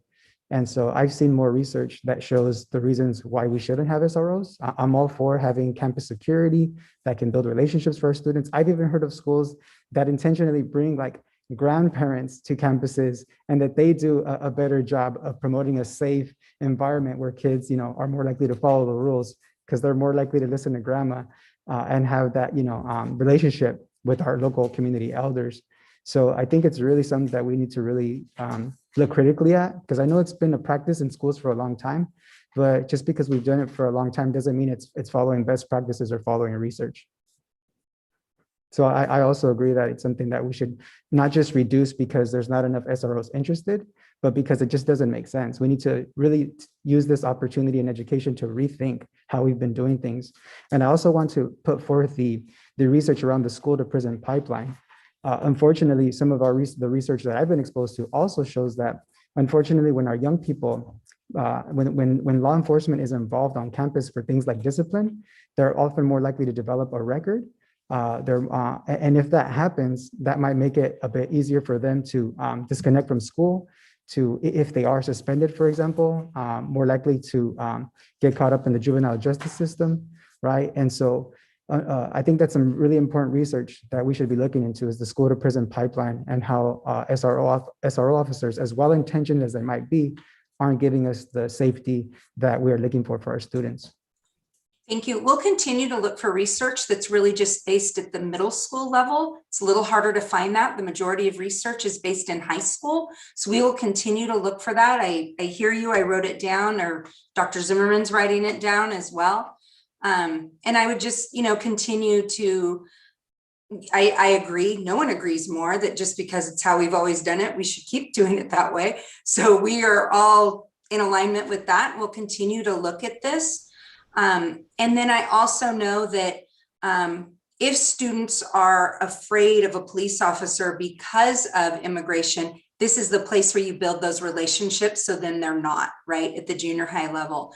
But we will continue to research that, and we're happy to get that back to you. But again, it's been a little bit of a struggle to find something that's separated out with high school and junior high, but we'll continue to look for that heard, and we will follow up. One way we can look at it is that we wouldn't want to address literacy when they got to junior high. We've done a lot of things in the past where we looked at our literacy rates or the change in our ELA scores or those kinds of things and tried to justify a point or two change. And we've continued to do the same things time and time again and try to justify and talk about that. And now we're not doing that. So this is a prime example of another case where I don't think there's a strong indicator that having the SRO on campus doing DARE or whatever they're doing is budging the needle. There's no way you can use the California Healthy Student Survey. It's not addressing the question. But I would challenge you to say that that's budging the needle on being more effective or educating them than having a healthcare professional or somebody who's a certificated teacher or understands the processes of doing some of the stuff that you and Dr. Zimmerman are saying. So I agree with Mr. Valencia. I think really a total kind of realization and looking back at what this role is and whether it's something we still want to do. And I'm sorry for the school shootings and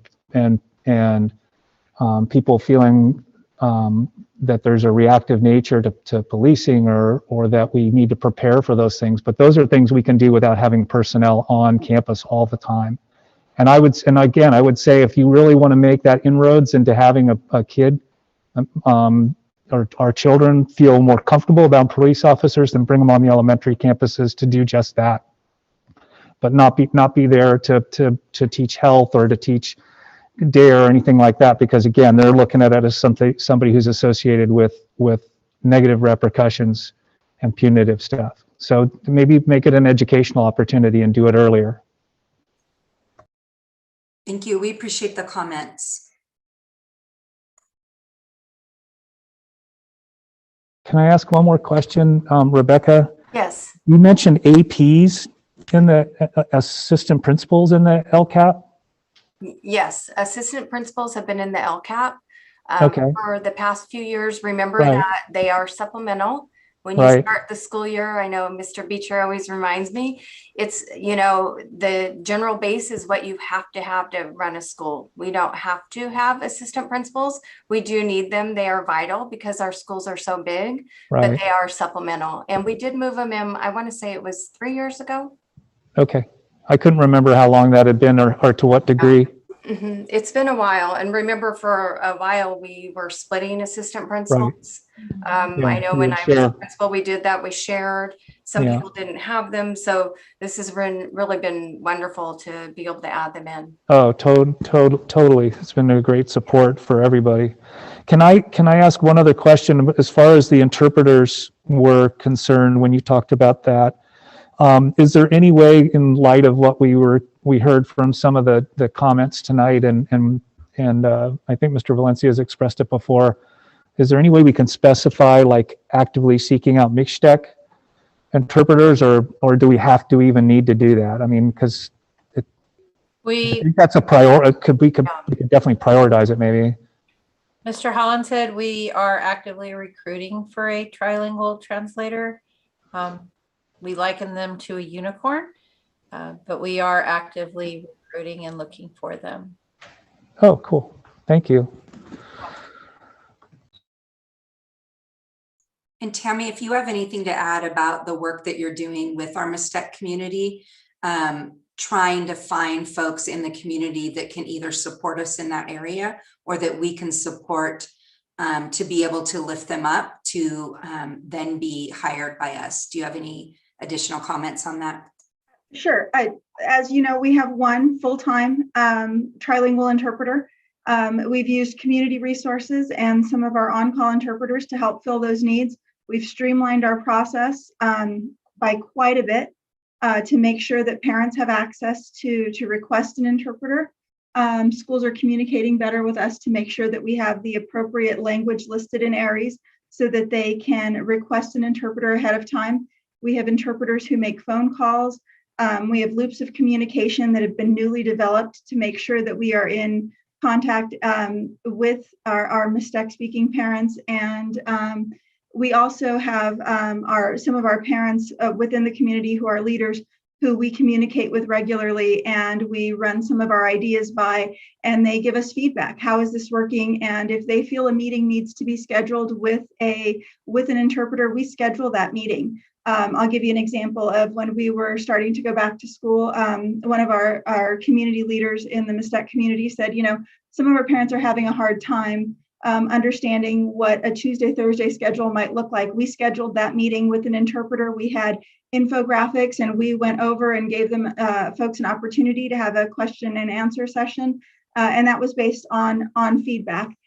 So we're trying to meet the need. And of course, Ms. Beltran put it very accurately that a trilingual interpreter is a little bit like a unicorn. It's very hard to find someone, but we're really working to meet that need in a variety of ways, especially with our community partners. Thank you, Tammy, because I totally appreciate you guys, because I know from my experience in the clinic, when we get interpreters who are Mixtec only, they very oftentimes don't have the same capacity to interpret as the trilingual interpreter does, because there's such a mix of the two languages oftentimes, or a capacity to translate using the Spanish kind of intermittently there. So I'll keep on the lookout. I had a patient. She was the most brilliant young lady ever, and I kept telling her, "You've got to do this." So, in truth, I'll keep a lookout. Thank you. Yes, I definitely would be in favor of supporting additional resources to that area of translation and interpretation. Mr. Francisco Lozano, he's a trusted community member here in Santa Maria, and his own children, right, have attended our schools, and I think he and the community, I think it was Anna was another one of the speakers, are really basically letting us know that, hey, this is a priority for the community. So let's invest in the development, right, of our folks. And if we have some people that need to update their skills, how can we invest in their education? Just like we invest in professional development for our teachers, how can we invest in their education? And also for ourselves, because interpreting is extremely difficult. And there are certain guidelines that we have to follow, like the pace, right, in which we speak. And so I'm really grateful that our meetings have interpretation. And I think we need to prioritize investing more resources in this area, because clearly it's a community need. Absolutely. Mr. Valencia, if I could, just to let you know, I actually do work closely with Mr. Lozano. He has been a great source of feedback for me. I have a great deal of respect for him, and he's been a great partner. And MyCOP has been just an essential component in meeting the needs of our Mistec community. They've been great partners with us. In addition, we have worked with our interpreters. We're developing outlined protocols for all of the schools in terms of interpretation, what it looks like for our parents, what it looks like when setting up a meeting for an IEP, when simultaneous interpretation is appropriate, when consecutive is appropriate.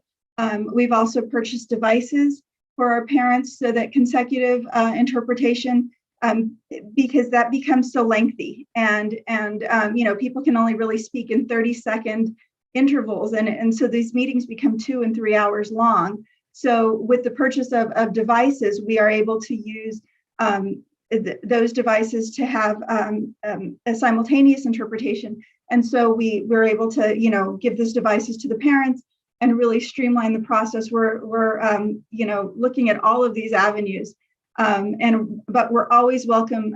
We always welcome that feedback, because we're doing our best, but we don't know until we hear back from those community members. So that really does help us refine our process. So anything you hear out there, we're willing to listen to. So thank you. I didn't see anything, unless it would be under parent education, about offering English classes for our non-English speaking parents. Mrs. Cordero, it is in there. It's just written in there very smallly. It says parent education courses. We don't really name outside agencies anymore actually in the plan, but we do have a relationship with Allen Hancock College, and we will be offering those again this next year. It was a little bit quiet this year because they did do those online, but they did keep them going. But we will support those again this next year. And is the Literacy Council still doing anything with that?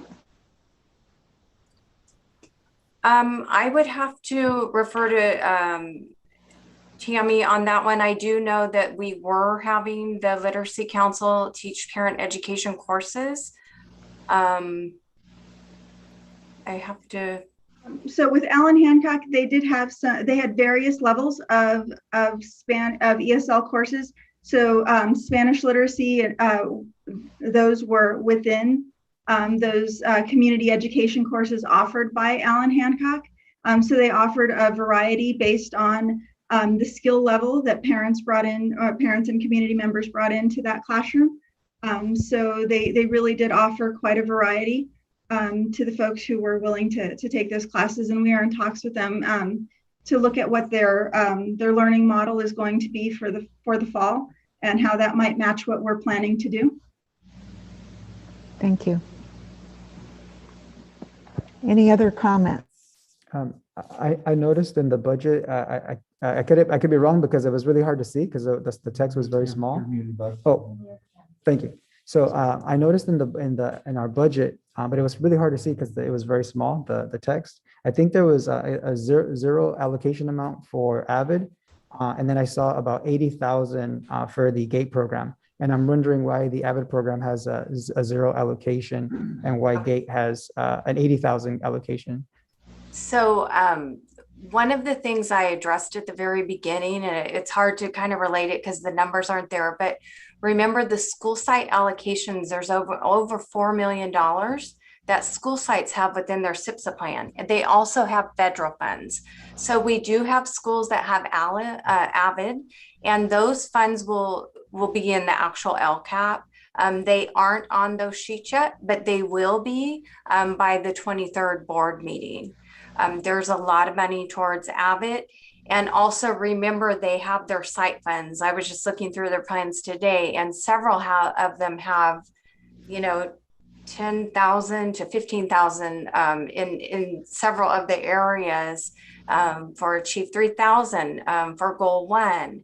And so remember, we're not seeing the specific site allocations. There is quite a bit for Avid, Mr. Valencia. That's a good finding you saw there. Thank you. And I think that, I'm not familiar as much with the GATE program, but have we found like some research that supports continuing to support the GATE? I know it's been around for a long time, right? I know it's been a fixture also in education, but I'm just wondering if we have the data to support GATE as an effective way to support our students that are advanced in their studies, or if there's reason to consider shifting those resources elsewhere or even increasing GATE if it proves to be effective. Do we have any data around the effectiveness or lack thereof for GATE? Well, one of the things I do want to address first is that some of that is used for testing, because we do test all of our second and third grade students, not all of them, but we did second. We weren't able to do that this year. And so I talked with Ms. Squaw quite a bit about that, and we do need to increase that. So I will let Ms. Loftus address kind of the effectiveness. I did have a lot of teachers that were GATE certified, and I know it does make a difference, but I am going to let her kind of share a little bit more about that specifically. Thank you, Rebecca. Mr. Valencia, I think to your point, the research does not necessarily support building and pulling students out of classes and putting them into GATE classrooms. The research does support providing students with access to GATE-like strategies.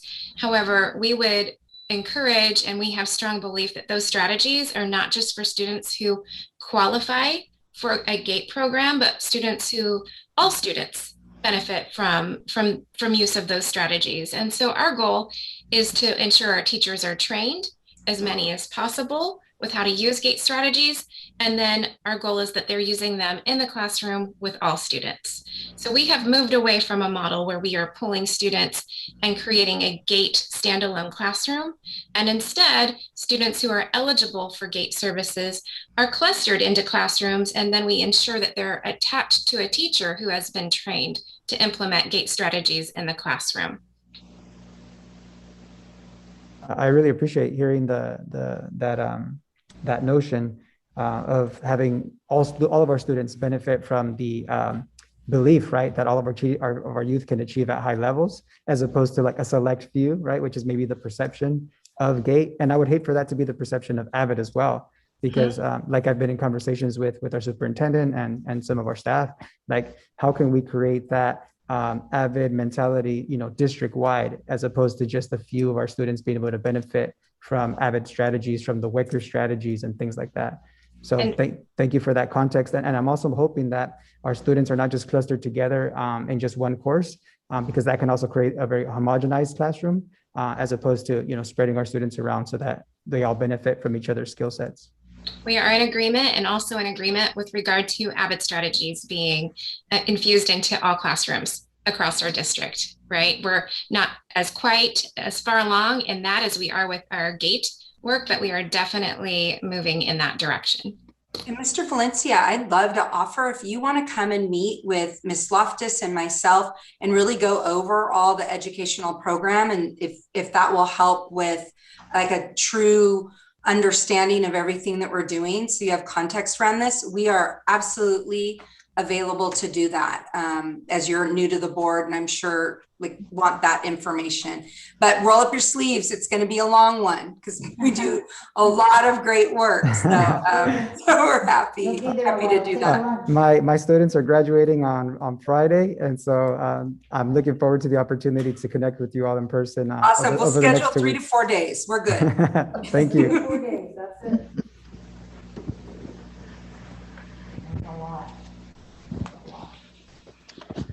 If there are no further comments, I will acknowledge receipt of information for local control and accountability plan / learning continuity plan annual update as presented. Thank you, Mrs. Herrick. Thank you to the board for your feedback and comments tonight. Thank you, guys. Moving on to item 8C, we have another public hearing regarding the 2021-22 budget. I think anyone who previewed the agenda, and I'm assuming our public comment may be related to this, or Mr. Ontiveros, or not. The budget? It's identical to, I'm sorry. Okay, the public hearing is open. Similar to where we are with LCAP. There were no comments on this item.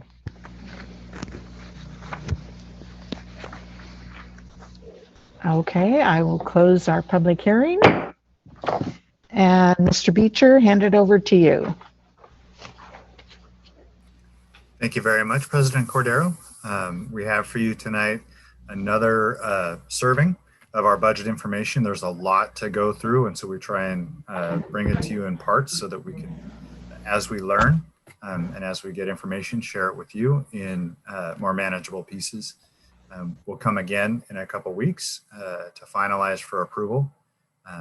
But tonight I want to hand it over to Brian King to share with you some of our little more detail from the last presentation. Thank you, Mr. Beecher.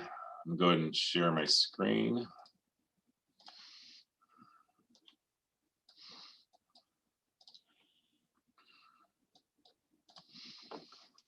Well, good evening, board.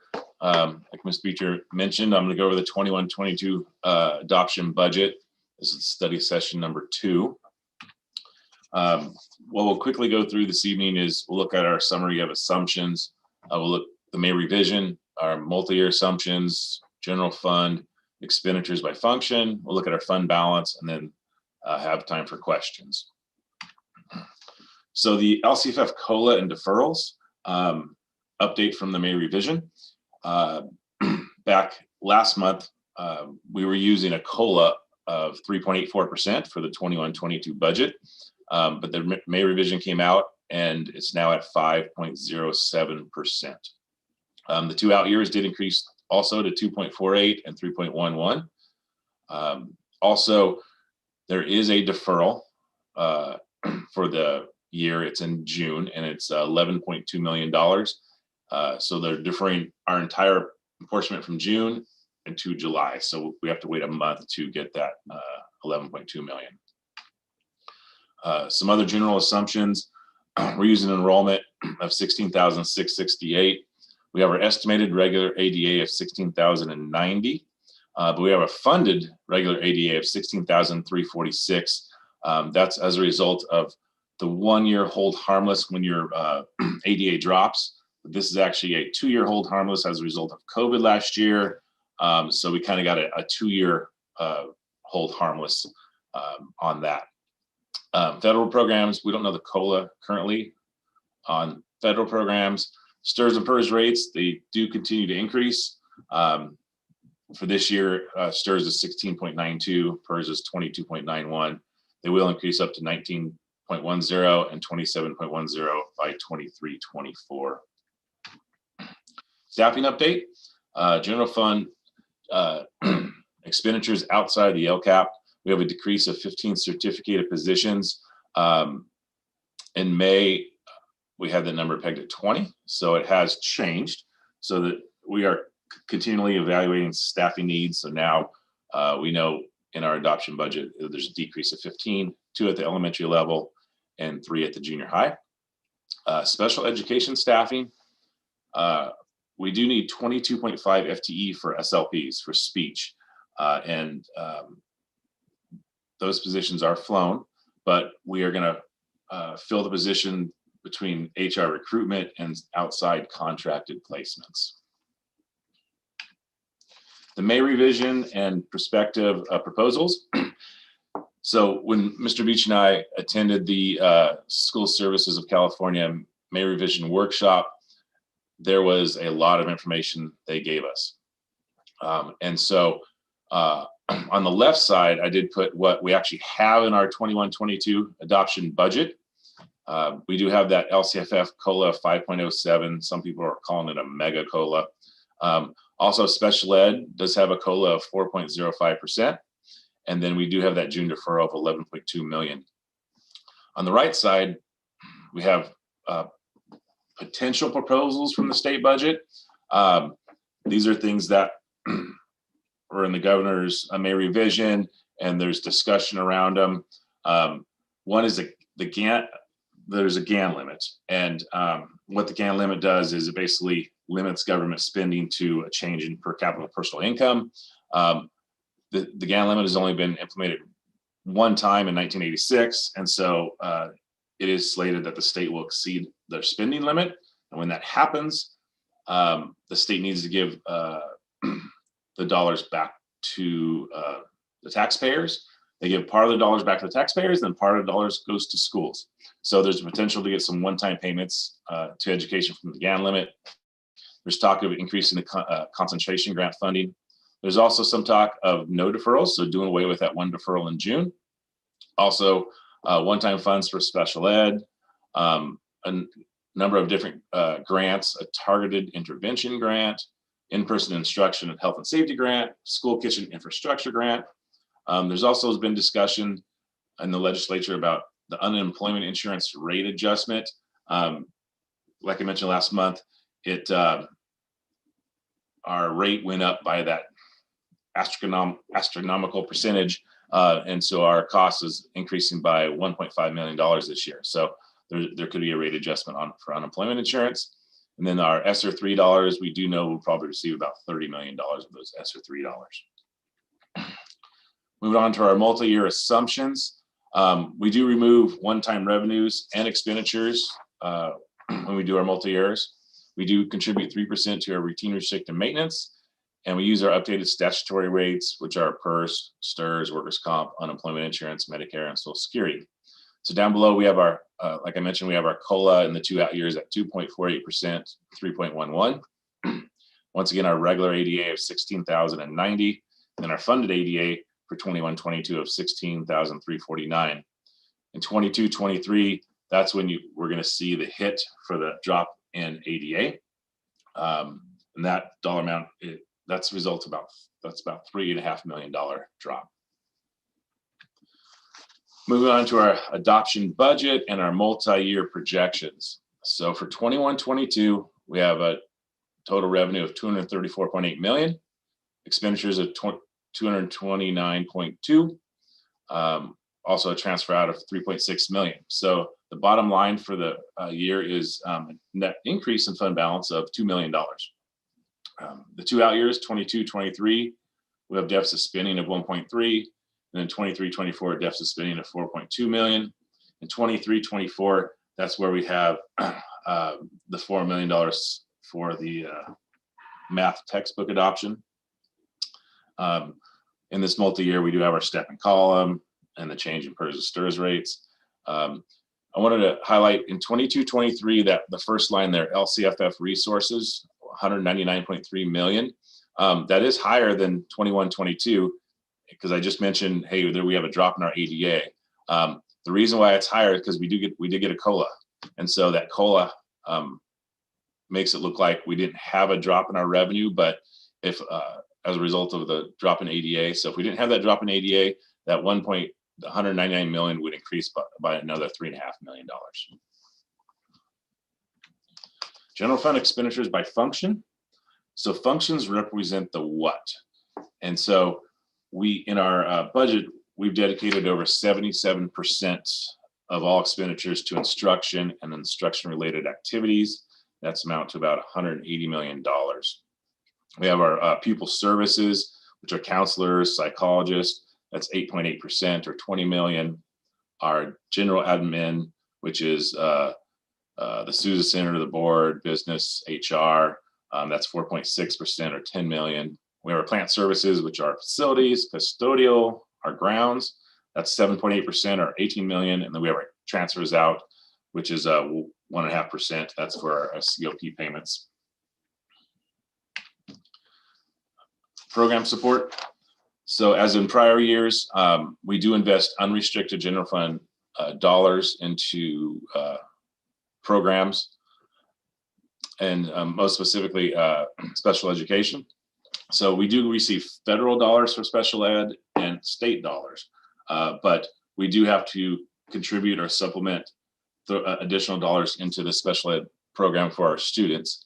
And so on the federal side, for 2021, we estimate contributing 7.6 million, and on the state side, 7.2 for a total of 18.4 million. In the 21-22 budget, that's looking like about 17.9 million. Special education transportation, $130,000 for 2021. That's a low number as a result of COVID and not busing.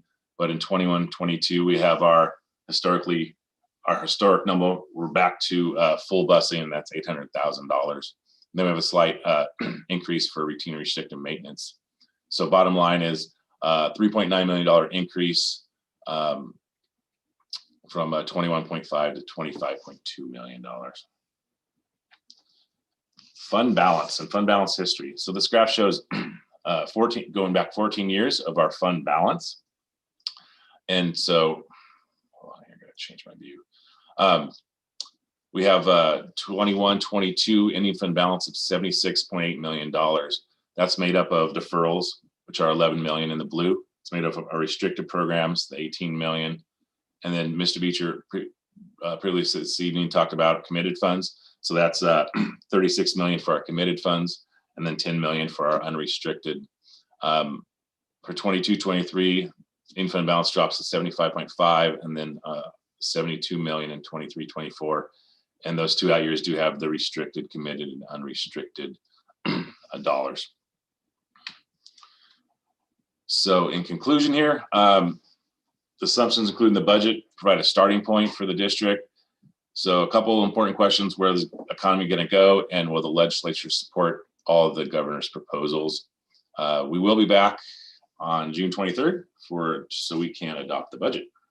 So with that, I can answer any questions.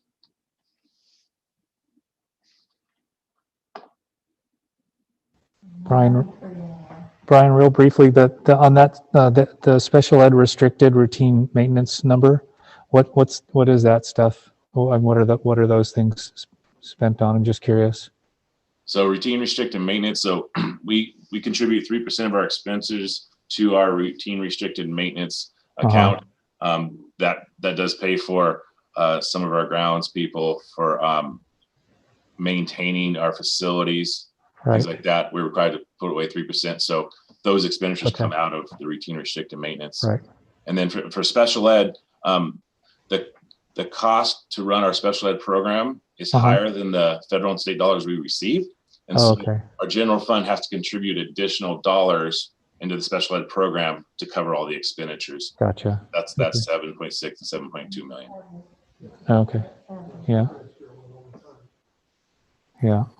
So Mr. Hollins said to answer that question specifically, there isn't an expenditure that connects that general fund dollar to some form or specific service in special education. It is just the cost of those special services that drives the overall program beyond what the funding is that we receive from Fed and state. Now, the federal government has been, President Biden has been talking about trying to change the balance there.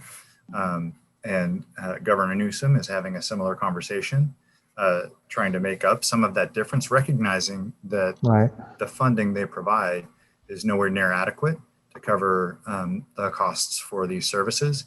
and yet we're committed to make sure that for everything we can do, the funding is there, whether it comes from general fund dollars or from funding specifically from the federal government or from the state.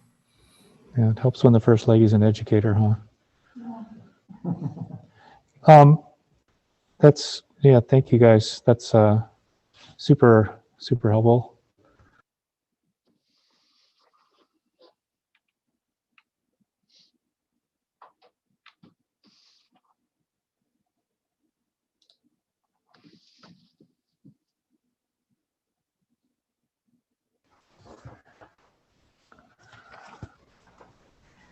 I will acknowledge receipt of the 2021-22 budget study session and direct administration to bring the item back for action to the next regular board meeting.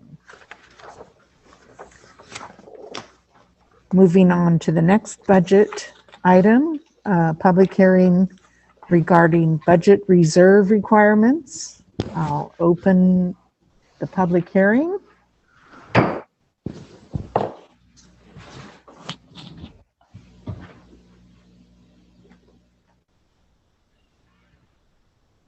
I don't see anybody waving at me, so I will close. So, Mr. Beecher, once again, the budget reserve requirements. Thank you very much, Ms. Cordero. As the prior item, I am going to rely on Brian to provide you with the discussion, but in order to meet the requirements, we do have to carry this in open session as a discussion. The people are aware of our substantiation for fund balance. So Brian, please. Great, thank you, Matt.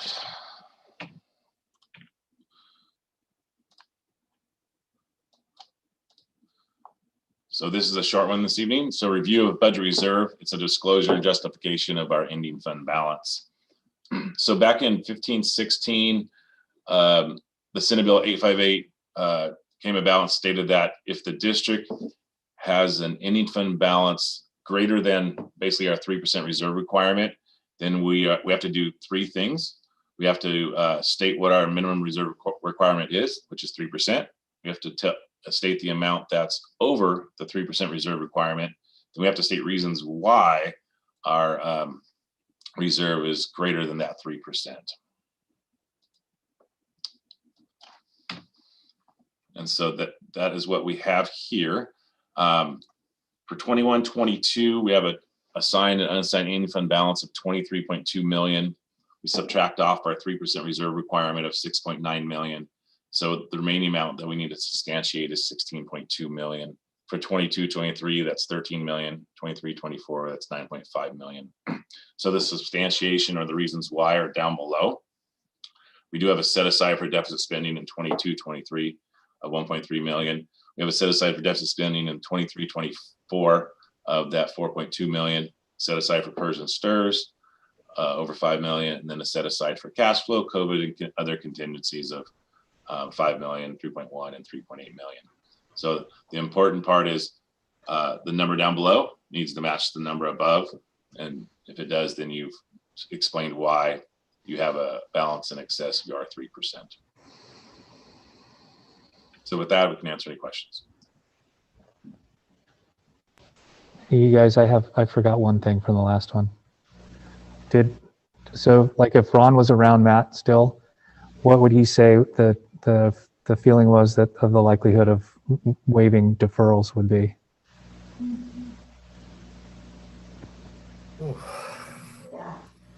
So this is a Ron Bennett question. Yes. Okay. So I think he would start with don't count your chickens until they hatch. I'm sure, right? He would also talk about how you can't pay payroll with fund balance. You need cash for that. And then I didn't get that he was a gambler, that he would wager on whose version of the budget passes.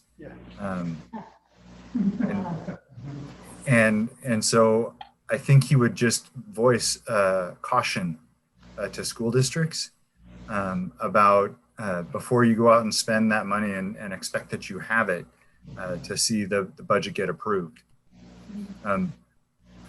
In my mind, I'm thinking that that's where the momentum is going, that there isn't anything that says that the discussion from groups who are interested, discussion from the floor of the legislature isn't going to move the dial and make that happen. And so in my opinion, in my humble opinion, that's a place we land on. But you know, until I see that in writing, you know, my expectation is that piece stays in place. And Mr. Hahn said, you know, I think this is the first time we've had as much information about what we're not including in the budget from the proposal as ever. Because generally speaking, the budget comes out in pieces that you can really manage and maintain and trust will look exactly that way, or at least close to it, once it's approved. But there are so many little pieces and moving parts and special components that the laundry list of things that Mr. King had to describe is, we're not doing this yet. We're not putting this in the plan yet.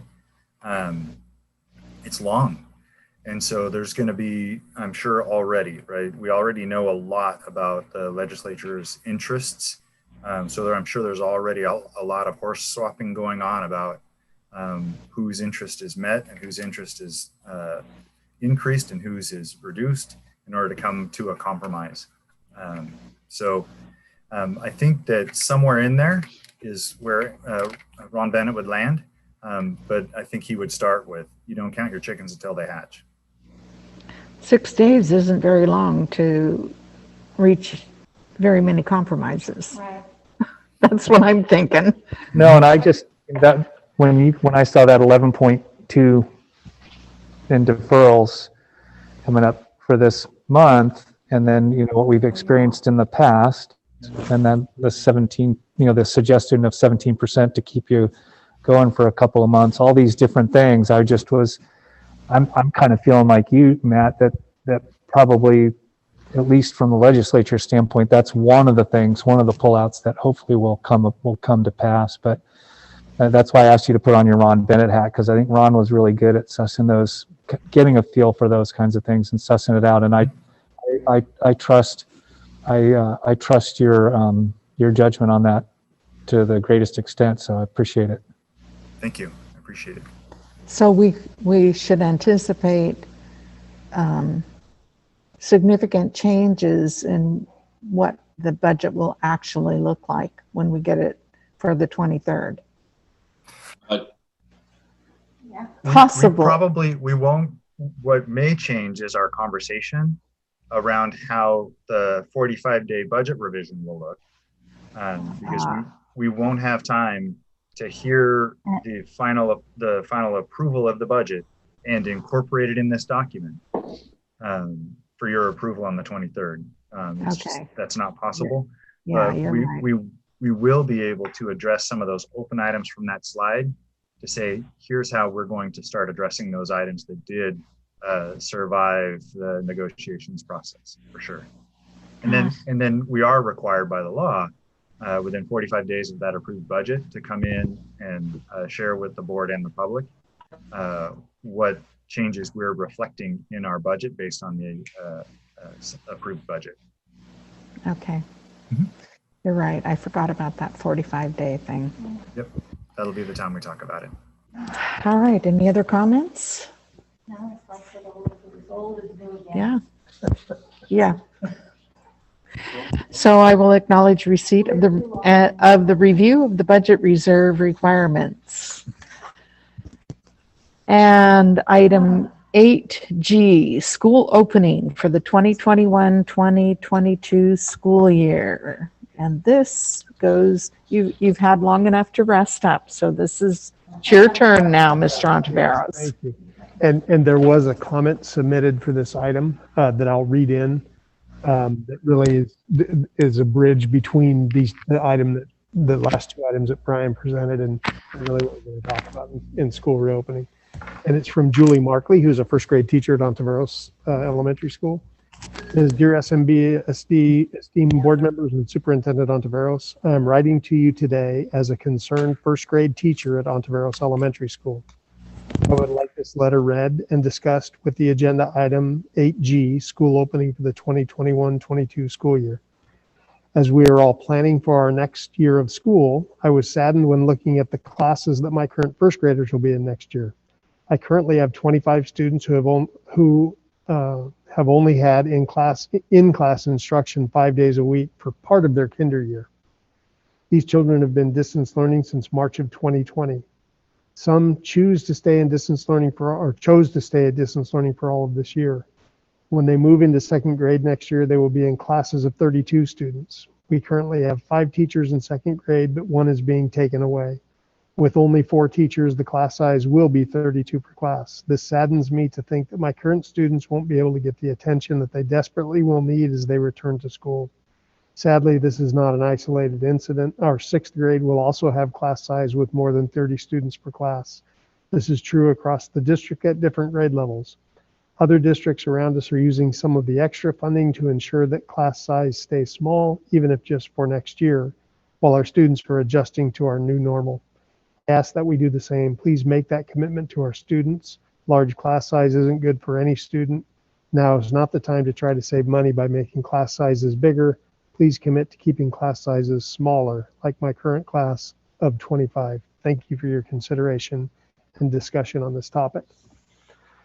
And so that comment is really more of a budgetary item that really is unique to what Brian and Matt just described. I want to talk about school reopening, and it's all related to that budget item. Well, I'm not going to go into detail on the budgetary processes, just the elements of that pending legislation that will impact what school looks like in 21-22.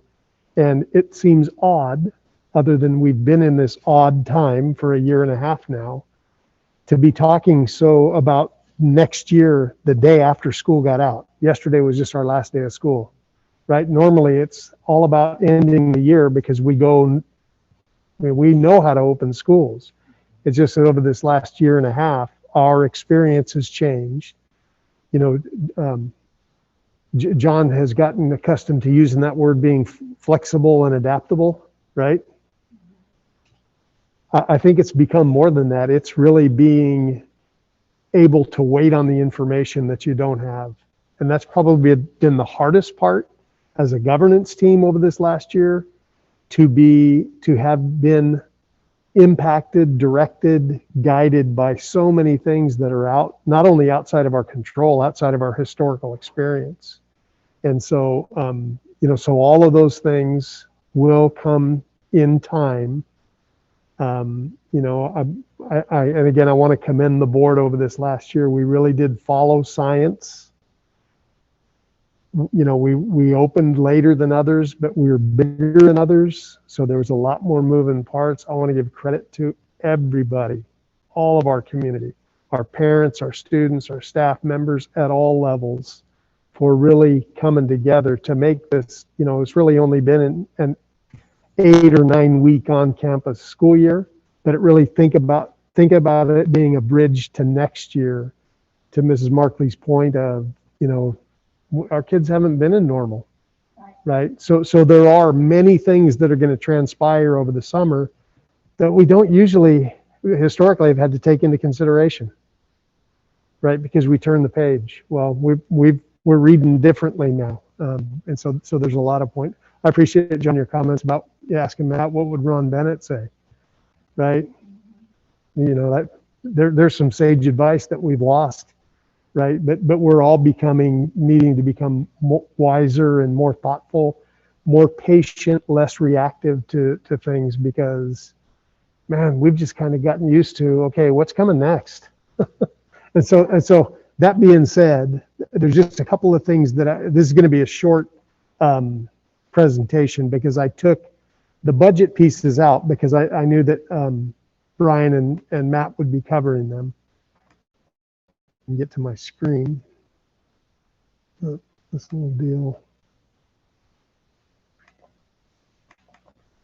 This is just a few slides on the reopening update as we know it today, because as Matt indicated, there are still a lot of moving parts in the legislature, and I just want to hit on the couple of things that really do impact us for getting to August 12th, which is the first day of school, which a couple months away.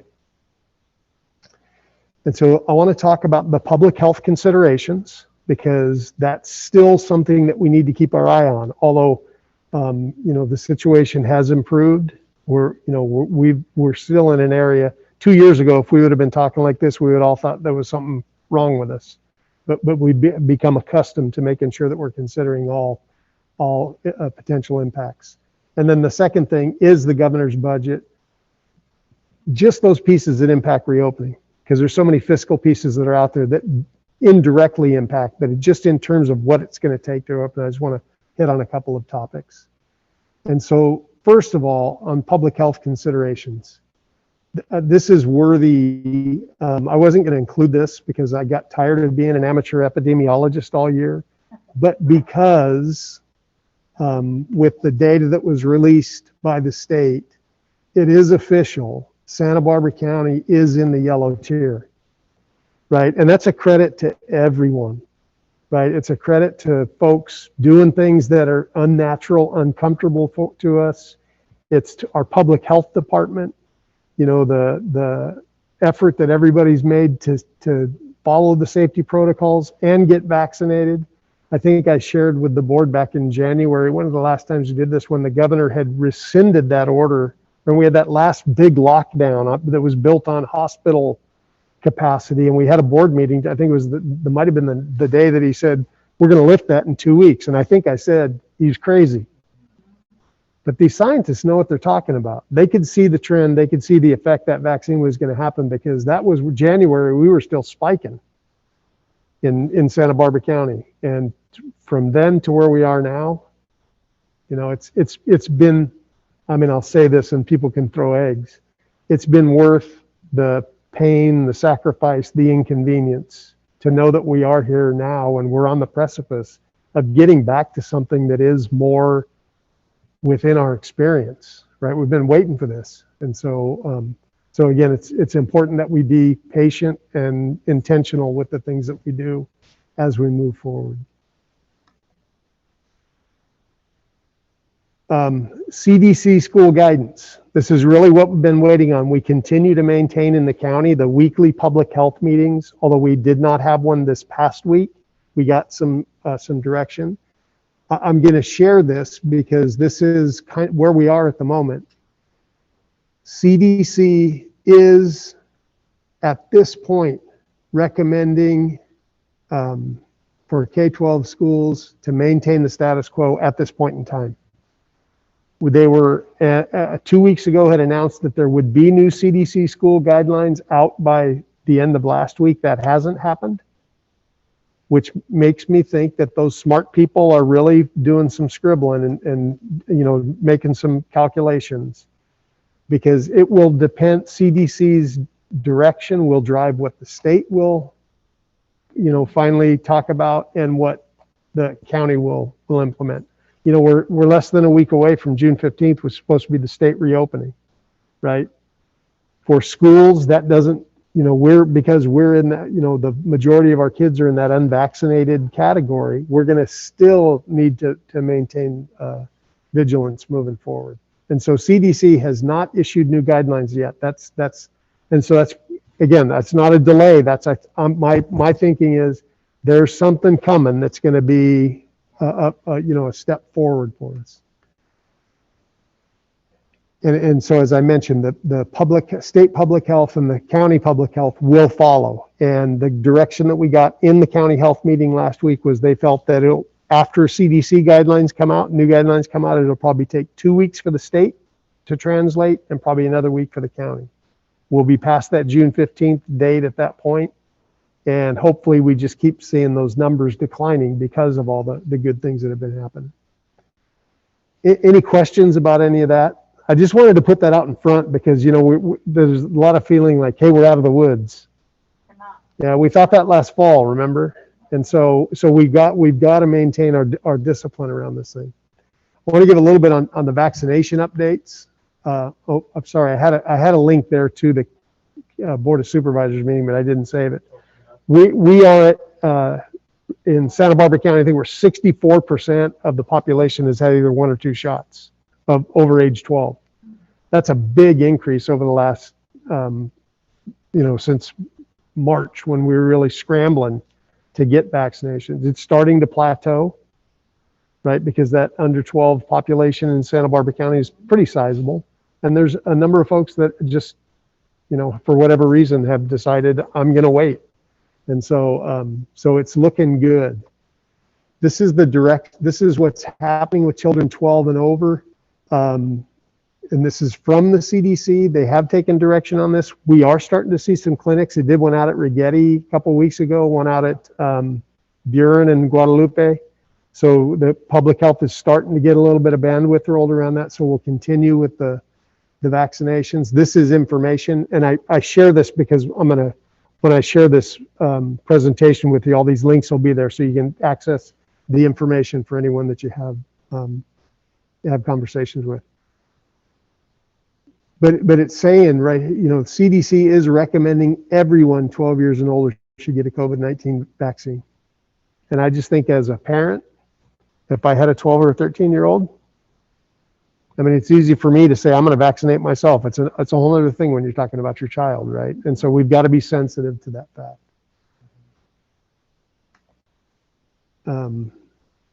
Because I believe this is the state public. Oh no, this is something that I was forwarded to me by our public health folks. Oh, I don't know. I'm going to accept a cookie, Brian. It's probably going to blow up my computer, right? When will vaccines be available to children under 12?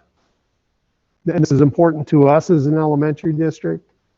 Experts expect that a COVID-19 vaccine for children under 12 could be available by September, October. I mean, you think about the speed with which this vaccine got developed for adults and this even more rapidly for children over 12. I mean, to think that in less than a year, we will have initiated vaccines and be down to kids under 12 in less than a year, it's remarkable. I mean, that is just, phenomenal effort. So I'll share this link as well. This was just interesting because this is where we live, right? The bulk of our student population is under 12, which, that we're going to need to consider as we get to the governor's budget impacts on reopening, because he announced in the May revise expectation we're going to return to in-person for all public schools for 21-22, right? That's a big change from a year ago. Yeah, and gratefully so. I mean, thankfully so. So this will be the default, and one of 2 ways in which LEAs can earn apportionment, just like we always have. Kids are in school, the enrollment piece that Matt and Brian were alluding to, that will, generate the apportionment for operating our schools. Distance learning considerations are another thing, because the provision that went into law last year to allow distance learning the way we experienced it for the bulk of this year expires on June 30th. And so this is what is really the tug of war in the legislature right now around what's happening for distance learning. This is out of the May Revised to give families a high quality option for non-classroom based instruction. Proposes improvements to that independent study design, which has always been basically in most of our experience, you give a kid paper and they take it on a trip or what have you. And so there really is a push to change that design so that it would include access to technology, internet connectivity, and dedicated rigorous curriculum. To develop that, and this comes right out of the distance learning provision we were in over the last year, that tiered re-engagement strategies for students who don't do well in that distance learning setting. And this number 3 is really something that's unique to our historical concept of independent study. It's tracking and recording daily student participation and interaction with teachers. That's never been the case. The contract's for 2 weeks. You come back at 2 weeks, you evaluate the work at the end of 2 weeks, right? Or whatever the term of the contract is. And so this is where, and I'm in a webinar tomorrow. I do this weekly legislative update that AXA does. This is the key point of contention in that tug of war around the non-monetary things. I mean, it is a monetary thing because they're talking about a way to earn apportionment. But this is going to be the key element that comes out. Because when we think about children under 12 that won't be vaccinated by August 12th, you got to think, how, I don't know that I would be very comfortable as a parent returning my child to for some of the younger kids is something they've never really experienced without the assurance of vaccination. So this piece is going to be critical for us. And so in developing what that might look like, the teaching and learning staff met just last week with a selected group from the Teachers Association to start talking about what that implementation might look like. They will be meeting back after the 15th, and I point out that date. This is, I've used this many times, talks about the budget process. And there's a piece in here that lays out that timeline. And this is where we are right now, between May 15th and June 15th is when that May revision to where the budget has to be on the governor's desk. That's where that tug of war is occurring right now. And the biggest bone of contention about reopening schools is really what would that provision be for folks that aren't ready to send their children back to school, right? And there's a camp that says traditional independent study has been good enough. I would argue that, right? It works for some children, not many, and particularly not young ones. And there's others that say we've got to modify what we did and get better at it, which really goes down to that design we had at reintegration, why we really wanted to incentivize folks to start really being, that real, simultaneous design of, is that option going to be available, right? So that kids can start making that connection if their parents aren't ready to return them to a daily class. And so there's a lot of information that we need to be able to make that step across that bridge. And so we anticipate, like with the budget, we anticipate that we'll have information back. Unlike the budget, there won't be the 45-day revision. There'll be, okay, now we've got the cards flipped. We've really got to start getting that design in place. And so the public health pieces will inform what that looks like for us on that health and safety piece. And the whole legislative piece will spell out for us what those options might look like. And that's the other slides I have are on budget things, but Brian and Matt already got into that. So I'm going to, because it is already 10 minutes to 9, if the board's okay with that, I won't rehash the budgetary pieces. Questions? And again, it's just, fractional information at the time, for the time being, but I just kind of wanted to lay it out there so that we're, knowing what may be coming. So one of the things that just kind of in context of Ms. Markley's comments, one of the things that I think we're also looking at it with moving classes around or those things is just our fiscal plan. I mean, Linda alluded to it earlier. If one of the governor's things is to have pre-K everywhere, right, or preschool everywhere, right?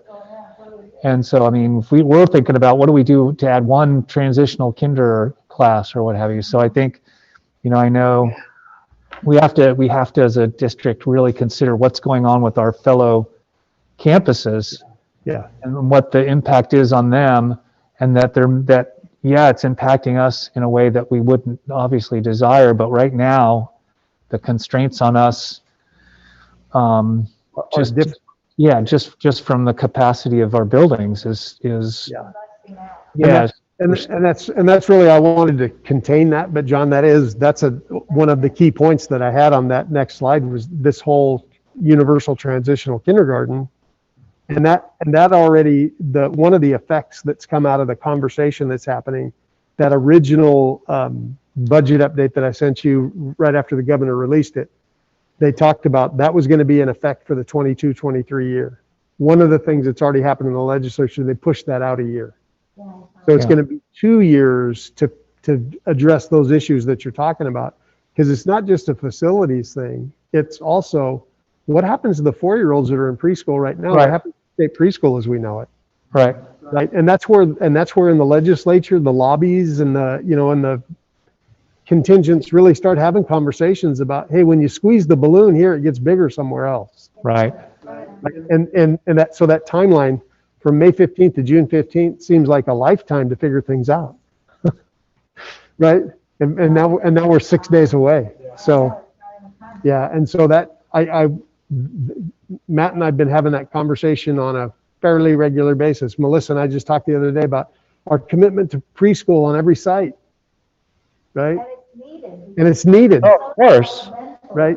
And it's, and we can tell all those things are needed, but for us, that I had a CBO that I worked with years ago in a district who had this great saying of, we can do anything, we just can't do everything. Exactly. Right? Yeah. Something's got to give. And we're already the largest elementary schools in the county. And then let's add, adding universal TK.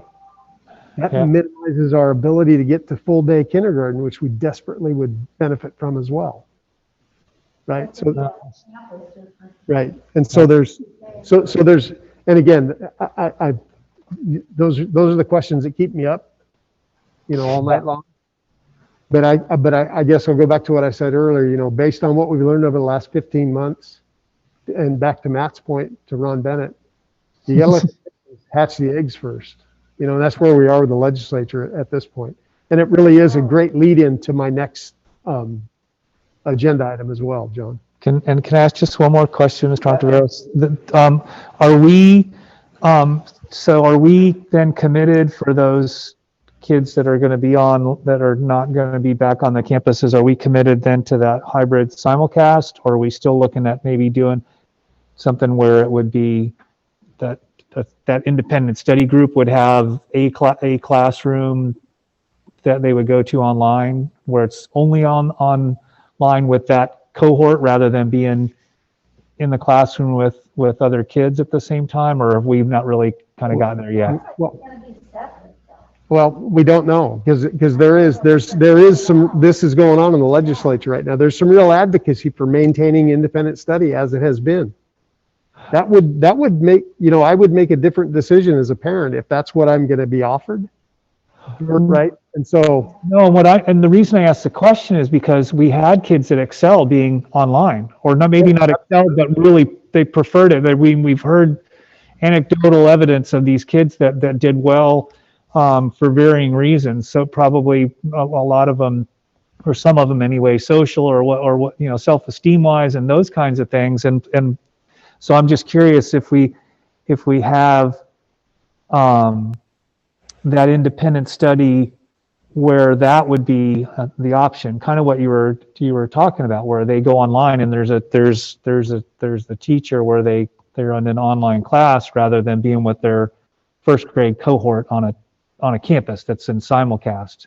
Have we gotten there yet where we've not without knowing what we're going to be allowed to do? Gotcha. Okay. This was really the communication to parents. We didn't know what their preferences were because we don't know what we can offer them at this point, right? And our facilities do limit some of our options, right? Because you can't just say, hey, use a classroom and we'll use this as this lab. Well, it might be kids across all 6 grade levels or 7 grade levels, or 8 grade level, because they're not going to come in nice tight bunches of 26 or 27, which goes back to Julie's point of there's a lot of things up in the air right now, right? And we've got to get that direction before we can really see where that's cool. Yep. I would say, Mr. Hines said that what we do have in place is phase 4 that we talked about and approved, right? That next year, if things stayed this way, we would do the simulcast model for students that would choose distance learning, right? So we do have to play out what legislation says about that, but that really is the intended purpose of meeting with our union partners. There's 3 of us and 3 of them. Is that's the status quo right now, because that's what we put into place. But also, are there other options, right? Like is there a way to do one person per grade level, that person has less kids and they're the simulcast teacher for that grade level? I have to giggle though, because everything ends with, but then junior high, because you can do that model pretty easily in elementary. It's like impossible in junior high. So that's really what we're trying to figure out. But it's also why we're waiting to meet again until the 18th, because we also don't want to put a lot of effort in if legislation is going to come back with something that tells us what to do one way or another. So after the 15th, we'll meet again and we'll continue those conversations about what next year will look like in support of whatever these independent study designs look like. So although we think we're going back to normal, there's going to be a lot of what we learned of. We've got to be, it's playing chicken with a lot of this stuff at this point. Well, but we also, we've talked about it many times. We also want to take all the good things that we take advantage of all the things that we learned to do well. Amen. Absolutely. And move onward and actually be in the 21st century instead of talking about it. And our teachers spent a lot of time and a lot of hours and a lot of effort in getting. Mm-hmm. And so how do we continue that support? Because, we can't unring that bell that we learned about, things that especially the learning our kids have oh, right? We want to continue our students on the same trajectory. Yeah. And Mrs. Flores. Yeah, and Mrs. Flores, because she learned too. Wanting to run to a computer. Well, no, I mean, at home. Is that it? That's it, unless there are other questions. But I'll be better informed to answer those questions in 2 weeks, I'm sure. I feel quite certain that between the 5 of us, we could generate more questions than you would have enough time to write down. I have plenty of time. Answers without additional information. That's kind of been the story of the year is, we, by our very nature, we want to plan ahead. Amen. And when the rules change, every couple of minutes, it's kind of difficult to make. I believe it's an old Yiddish saying that man makes plans and God laughs. He's been laughing a lot this Amen. year. Yeah. And making us feel very humble. All right, I will acknowledge receipt of information regarding school opening for the 2021-2022 school year. Yikes. Yikes. It's only a few days away, if you really look at it. It really is. Okay, item 8H, discussion, governance, accountability, consultation, and advisory processes. And it's I brought this item really in light of to the point that you made a minute ago, John. What have we learned over this experience, right? And how do we move forward? And it goes to these conversations we were having through the LCAP, right? As much as we want to get stakeholder involvement, and we do. I don't know if I can't see pictures on the screen if Rebecca's still here, but that is, she and Tammy and that whole team have really built that cadre of parents that we've really come to rely on their input and their feedback. So the question is, how do we grow it, right? And how do in all things, how do we grow them? But how do we also maintain, pace with what we're learning along the way? And so this is, and it's funny that, well, not funny, it's ironic. Ricardo and I made eye contact when he was talking to Melissa, when Melissa said, hey, come in when you're out of school. Cause he and I just had that conversation earlier today because I keep, you think about board election cycles don't align with school years. And so I keep, here Ricardo came into us in the third act of the play, right? Like we just make an assumption that all these other things that have gone on, right? And so in a lot of ways, It's like the transiency of our students in our schools. How do we build that consistency so that when we step from one area to another, there's some transfer? And so I really reconfigured this. Ricardo and I spoke a little bit last night, and it was really, he's got such a thirst to know all the things that are going on, right?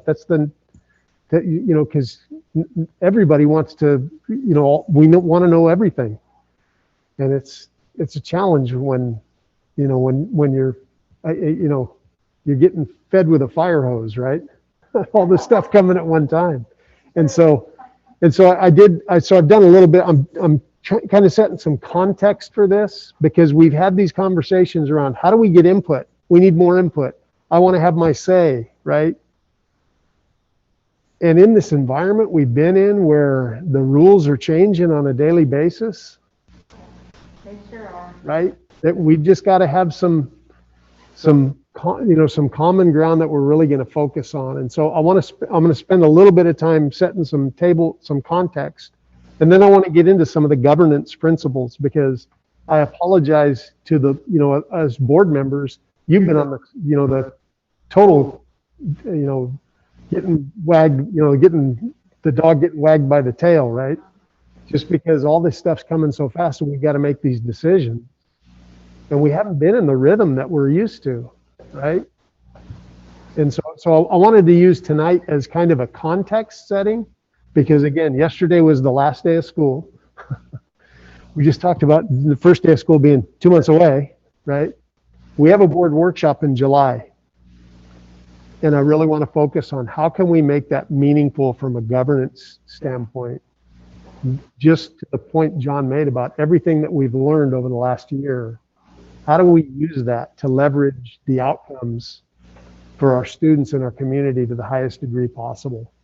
And so, as I do with most things, I want to start with this, these elements that were in that superintendent posting when I applied for the job here, because that kind of becomes my cornerstone for the work comes back to, right? And it was, those attributes were somebody who believes and promotes 21st century teaching strategies through teacher training and support. 21st century strategies. And I appreciated Therese Brady's comment earlier today talking about, board certification and 21st century support, right? That it is a hallmark of how do we continue to learn, especially in this environment that we've been exposed to for the last year and a half. Demonstrates instructional leadership qualities, has a record of leading curricular initiatives resulting in improved student achievement.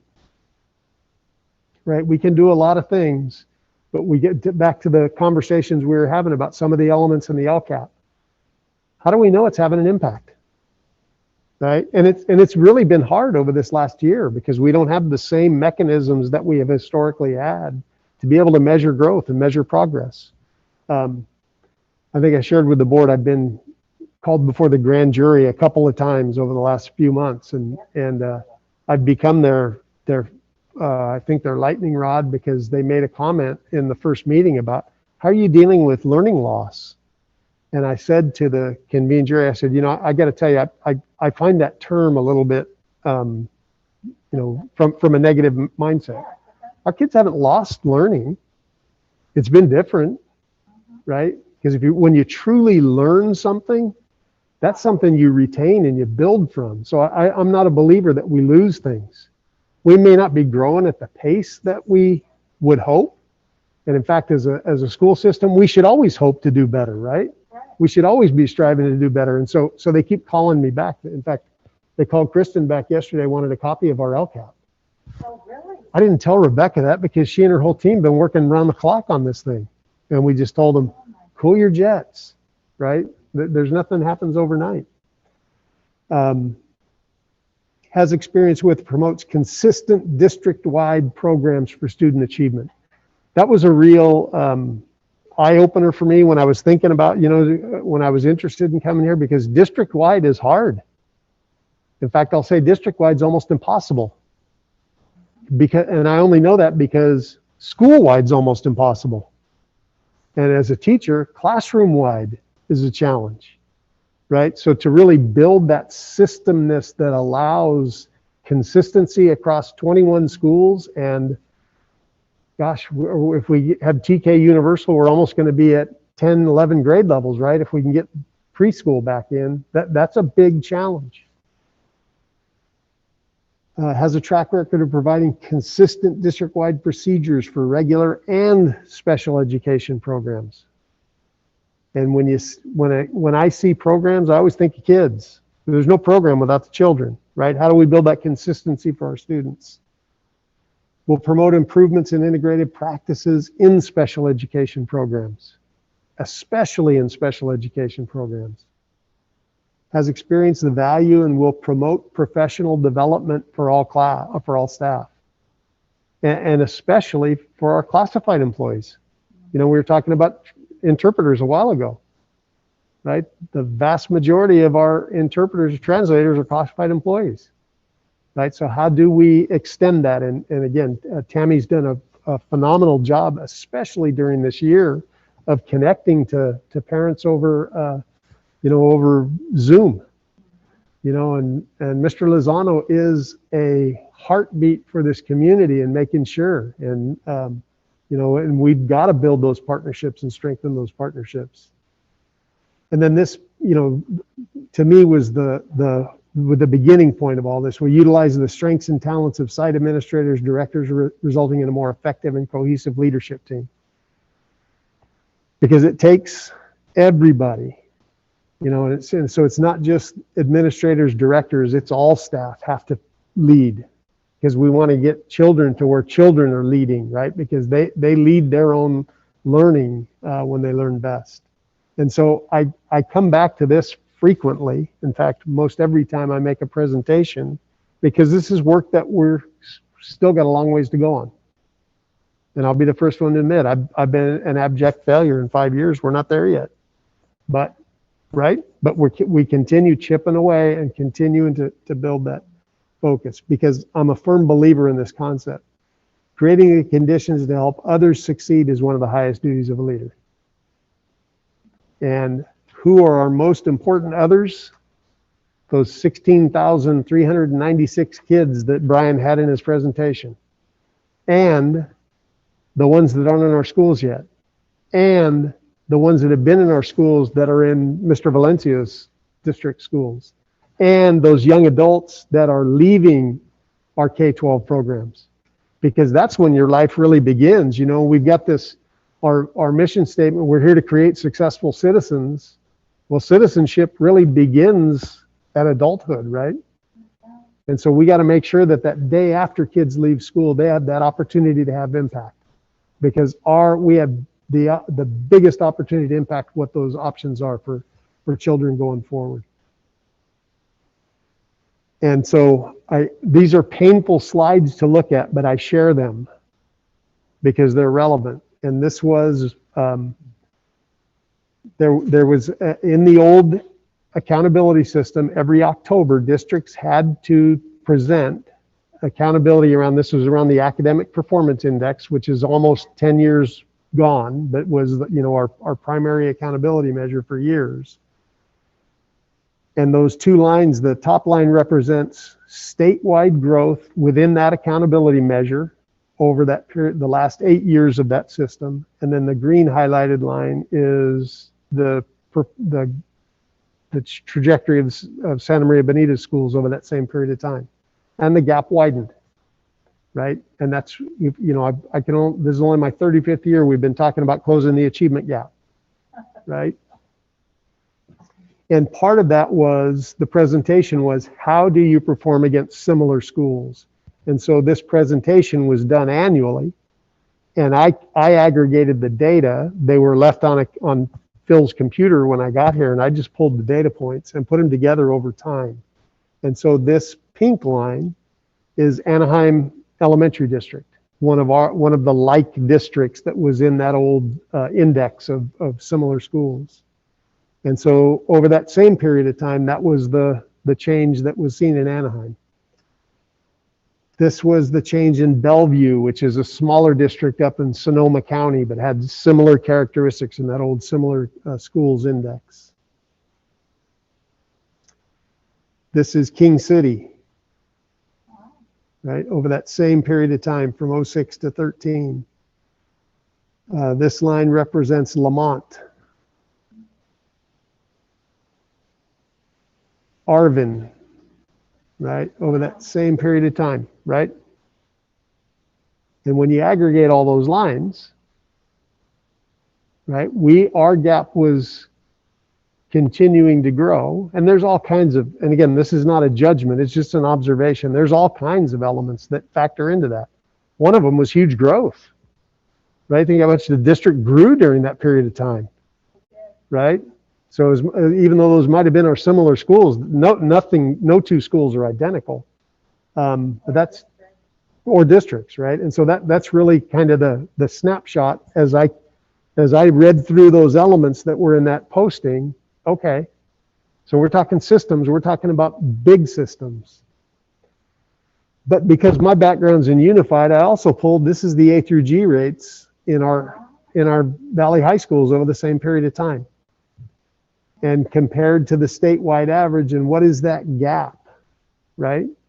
And because one of the elements that's not in that, that I didn't share on that skills and abilities list was working with our local high school district. And I have and we continue to do that because our high school district isn't just our neighbor by physicality. We share kids, right? We're parents, right? We share families. We're co-parenting, and we've got to think that way. So how do we make sure that there's a pipeline? So when we're talking about college career readiness, how do we ensure that we're positioning children to access everything in their 9 through 16 and beyond experience as well? And so when I looked at this data, we have a gap there too.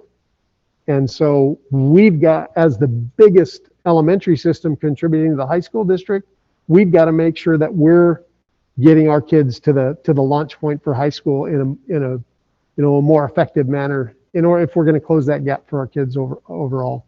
And I mentioned at the last meeting, I've agreed to be on the Chamber of Commerce board, and it was really with this idea in mind of how do we build those career experiences for kids and use that to leverage their experience all the way through.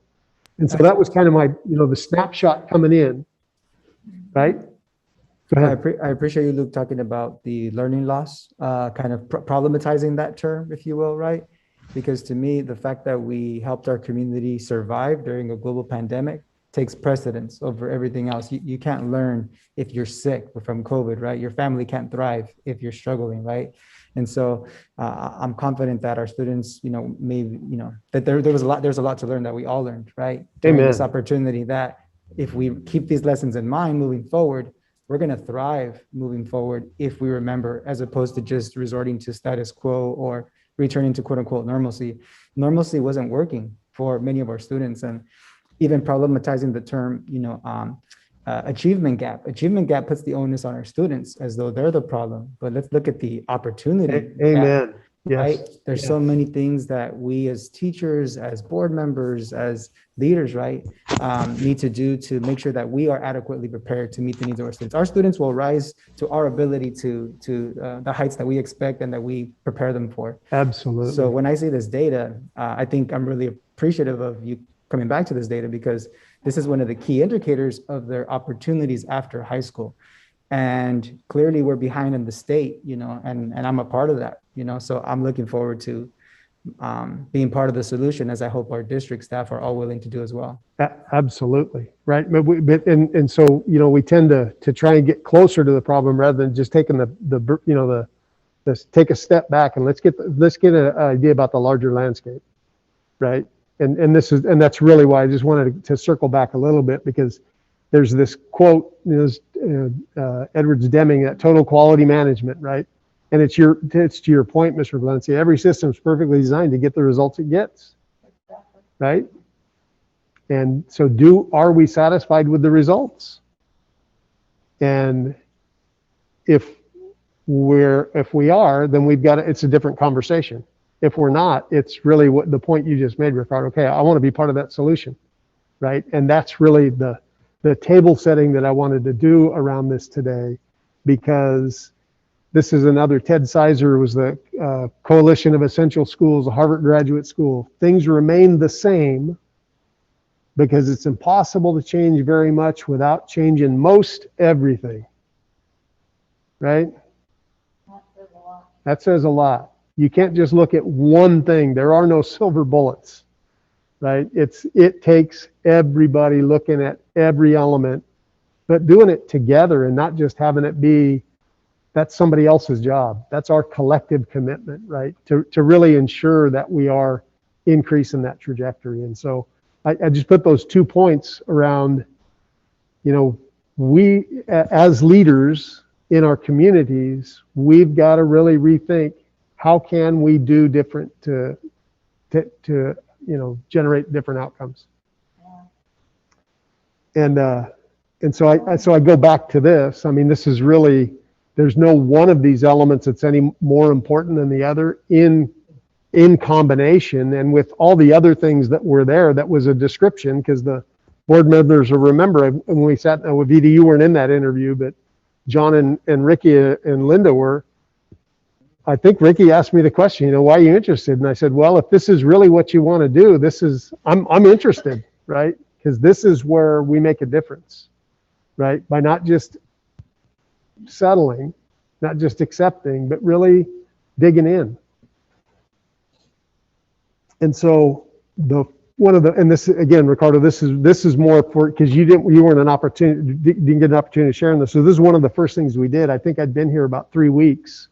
And we did a board workshop I brought in somebody from CSBA. Steve Lamb worked with CSBA. I don't know that he's with them anymore. I don't see, he was a transplant from Oregon, and I don't know that he stayed. I got tired of the drought. But remember, we did that workshop together around governance out at the old airport building. And we generated the governance handbook. Oh, and I've got handouts for all of you as I go through these things so you can take notes, because again, this is a discussion to get feedback. So when we come back in July, what are some of the things that we really want to get maybe a data point around or some information around? And this is why I love, Ricardo, that you and I were just having that conversation that you just had with Melissa. How can we, you know, get some FaceTime together now that we're in a less abnormal situation to really give you all the information that you're thirsting to have, right? That you just haven't had the opportunity for yet. And so we generated that governance handbook, and the 3 key elements was that unity of purpose, the roles and responsibility, and the norms and protocols. And this was the purpose, right? We're here to prepare children to be successful citizens. Built around the belief that we believe all of us can learn. That working together, we can all be successful. We believe in giving each and every student opportunities to show what they know. So that your point, Ricardo, about it's not an achievement gap, it's an opportunity gap, right? If you provide the opportunity, it's amazing what anybody can do. It's important to use all the resources available. Again, to that planning concept. We believe parents and community members are partners in the teaching and learning process. And I think we believe that. We've really seen it over the last 15 months in a way that we didn't imagine before. And that all of us must demonstrate lifelong learning for us to realize our highest potential, right? There's no stopping. We've got to stay in continuous motion, because it's a march to the horizon. We're never going to get there. Right? And we're going to hand the baton off to somebody else, and go back to that before quote, create conditions so that the others succeed. We talked about roles and responsibilities, and trustees are the representatives of the people elected to ensure the district schools educate the children in consideration of the interests of the local community. The role of the school board is to govern the school district. The superintendent is hired by the school board to provide the professional expertise in the day-to-day management of the district. So the superintendent's role is to work with the board to develop that governance leadership team and to serve as the chief administrative officer for the district. right? So that old master's in governance concept of, you know, the board hires the superintendent hires everybody else. If everybody else is not doing well, you get rid of the superintendent because that's your employee. And my job is to be responsive to what is that governance element that exists here. Also making sure that operationally, we're really employing best practice. We really are, you know, making an effort to change that paradigm that has produced the, you know, stagnant results over time. And then the standards and norms. This is the document that I just shared with you, the first several pages, and I apologize for whatever reason. There's a blank page in the middle of that. You know, we talk about governance and you know, standards, and this is right out of our board bylaw on governance standards. Each individual member shall keep learning and achievement for all students as the primary focus. Value, support, and advocate for public education. Recognize and respect differences of perspective of style on the board and among staff, students, parents. Act with dignity. Keep confidential matters confidential. Participate in professional development. Right? And that's a hard thing to do as a board member because these are business meetings. And we do a lot of business. We're here a lot of late nights just conducting business, right? Right? And then the norms were just things that we talked about. What are the things that we really have to demonstrate? And that, you know, just like in any group, any team, these are the kind of the basic expectations. And then these protocols are really how do we function within that governance role, right? To seek perspectives, you know, to recognize we represent students and the community, and we have to get those different points of view if we're going to get different outcomes and not just, you know, maintaining the status quo. And so that I just reference that because that's in that packet that I shared with you.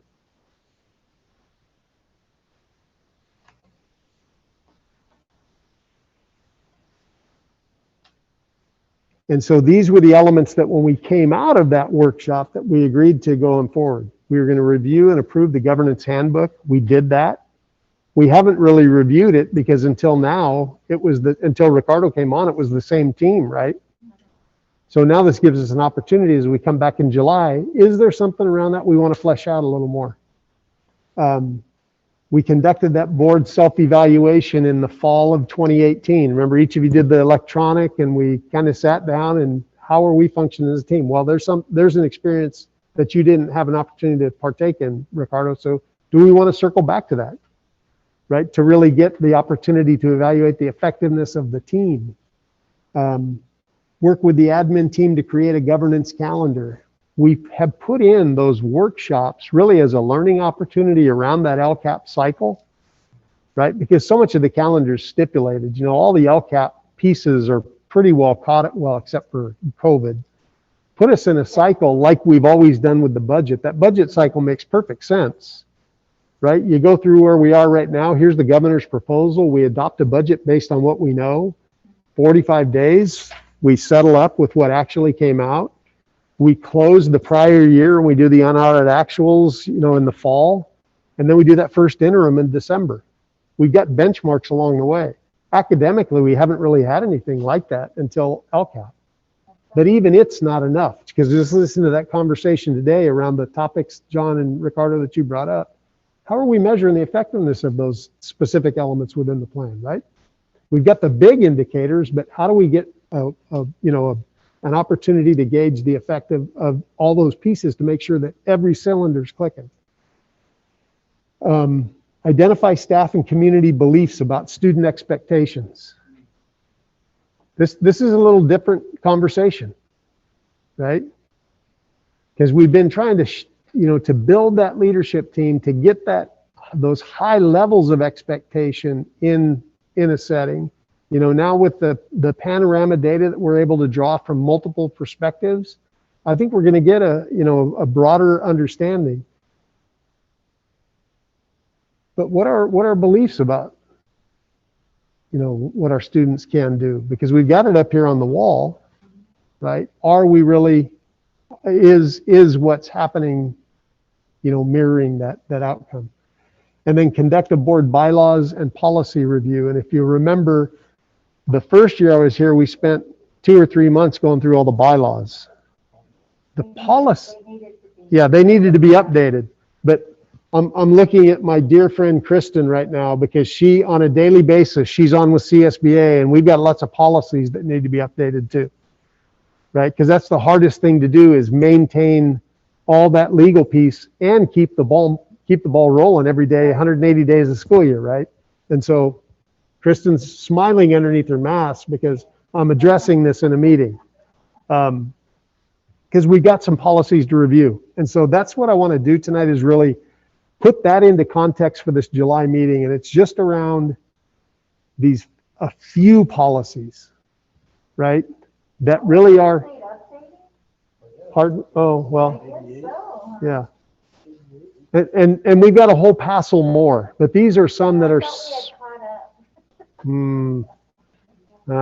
I don't think you ever really catch up, right? But but again, it's indicative of, you know, that continuous improvement is how do you stick with things? And so I want to, and I promise I want to quickly go through these. You've got them all in your packet in the order that I'm going to go through them. I've got a few highlighted points, not because I want to resolve anything tonight. We're not changing anything tonight. I just want to get some feedback as we come into that July workshop around how do we address some of these issues, right? And we'll do a little follow up at the board meeting in 2 weeks. We'll give you an opportunity to dig through that. But really on July, we want to, because that is, you know, that's kind of our start line for the next lap, right? And so this board policy 200, goals for the school district, goes back to 2003. And the governing board will adopt long-term goals for achieving the district's overall vision for its schools, right? We looked at those big goals in the LCAP tonight. Those are pretty indicative of some long-term goals, right? We want to improve the achievement of our English learners. So it's not like we're starting from scratch. It's really, what are some of those elements that we can use for stakes in the ground moving forward? So this is what was in the policy. The district's goals are to maintain safe, healthy, orderly campuses. I think that's still a goal, right? Provide appropriate instruction to meet the varied academic and career goals of students by identifying and responding to individual student needs. Ensure that all students achieve grade level academic proficiency in essential areas of skill and knowledge, right? As we built that vision for student success, you know, we're talking about grade level instruction for all students. That's really reflective of what these goals indicate. Provide every student multiple opportunities to demonstrate what they know, not learning loss, right? What do you know? Provide for the specialized needs of identified groups of students. Develop each student's self-respect, respect for others, appreciation for diversity, and sense of personal responsibility. Provide time and resources for collaboration, planning, professional development for all staff to improve job-related skills and lifelong learning, fiscal integrity, analysis of program effectiveness, which goes back to that whole notion of goal setting. But this last one, and I highlighted this before John and Ricardo, before I was listening to you on the LCAP item, provide a system of shared accountability for student achievement with clear performance standards and consequences. I love that term, consequences, right? If something's not working, if it's not having an effect, let's talk about it, right? I'm sorry. Oh, I'm sorry. Oh, shoot. Oh, okay. Okay, well, what I'll do is this is linked to this PowerPoint, so you'll get them all electronically as well. You know what? I think I might have hit print on both sides on a couple of them. I hope it's not all of them. You know what? Let me see. Yeah, I full screen it. Let me get started. Well, if you're gonna send us that. I think I've already shared this folder, all these documents with you. I was going to send it with the Friday update, and I'll just share it tonight. Okay. So that's just one of those policies, right? Right. Annual review for the status of the school district. This one goes back to 1987. Oh my God. I didn't have any gray hair back then. Policy 210. The Board of Education believes the status of the school district should be reviewed annually in relationship to the perennial goals of the district. So of those goals, what are we putting in place, right? And again, a lot of these things are embedded in the LCAP, but we rely on the state dashboard, right? What are the local things that we want to draw? And so the superintendent shall develop a plan and calendar of events for this review process subject to approval of the board, right? Excuse me. The use of quality review activity, the effectiveness of activities, organization and structure, ongoing reviews of essential activities, the results of student achievement, organization of committees within the school district showing lines of responsibilities and relationships. So these are just kind of, what are some of those moving parts attached to those goals that really become on an annual basis? The goals pretty much are timeless, right? What are those elements that contribute to that we want to review?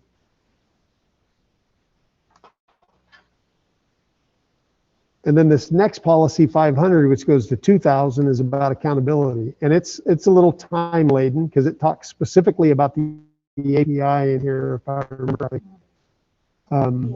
Yeah, but again, it doesn't matter, right? What are our accountability measures? How are we going to measure student growth?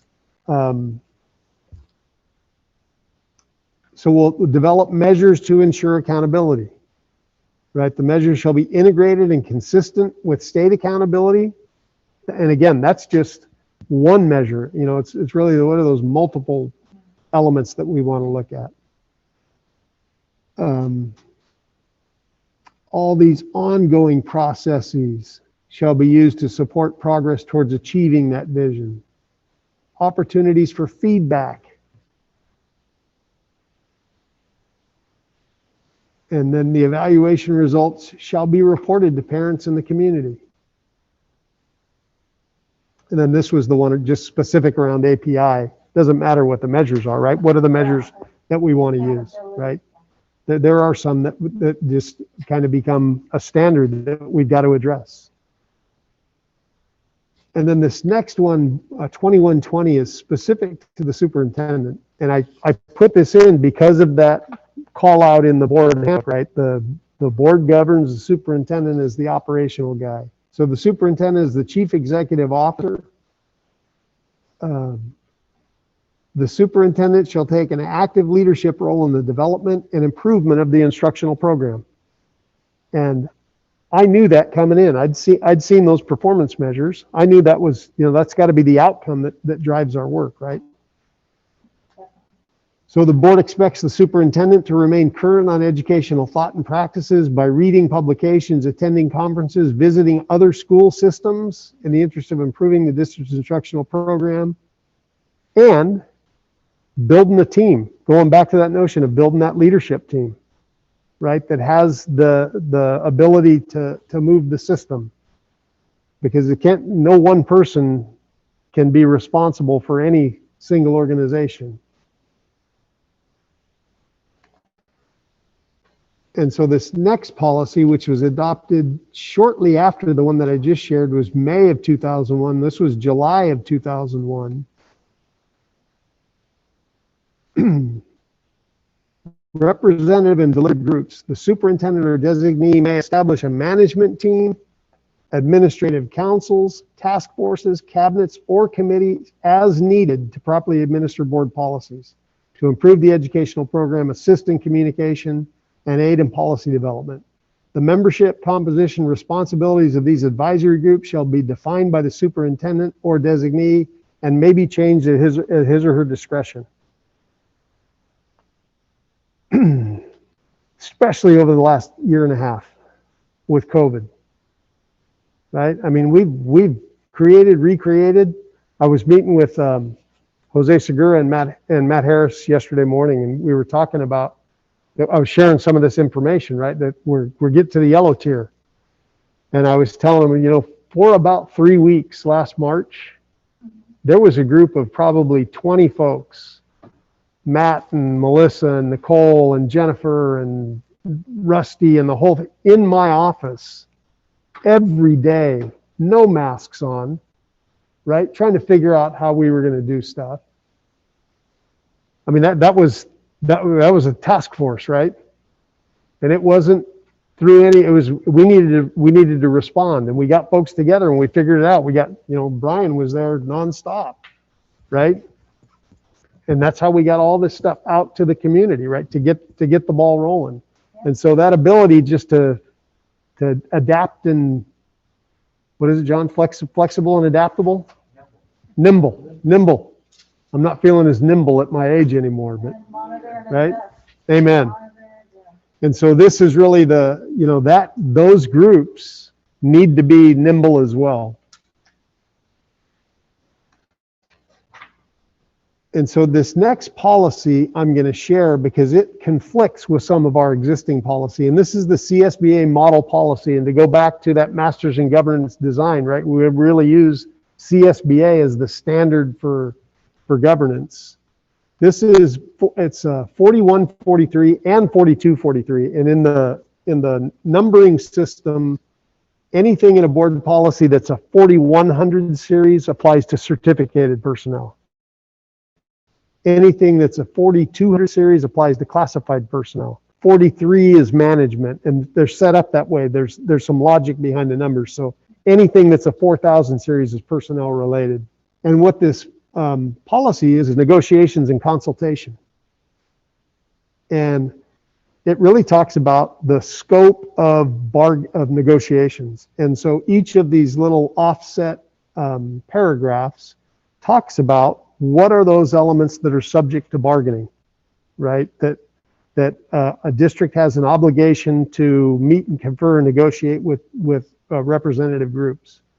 And it talks about establishing a bargaining team, about following the EERA, you know, the whole sunshine process and how negotiations function is right out of the government code. And then on the 4th page, I think, there's a reference to consultation. And this is pursuant to government codes, the exclusive representative has the right to consult with the board on matters specified below. All other matters are reserved to the board. And by the board, the authority is granted to the superintendent. So consultation or how you do that is a subject of bargaining. It's not bargaining, however, right? And so the one element that falls under consultation is the exclusive representative of certificated staff may consult with the board on the definition of objectives, the determination of content of courses and curriculum, and the selection of textbooks. That's that consultation expectation.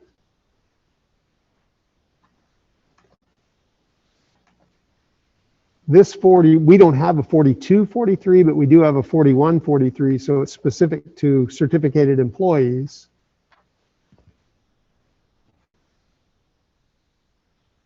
Negotiation, what's that? Yeah, it's the one that says, Santa Maria Bonita. This goes back to 1988. The 4143 that I shared from CSBA is from 2015. So this is a policy that precedes that one by almost 30 years. And this talks about consulting. This is all about consulting, not about negotiation at all. So this is all consultation.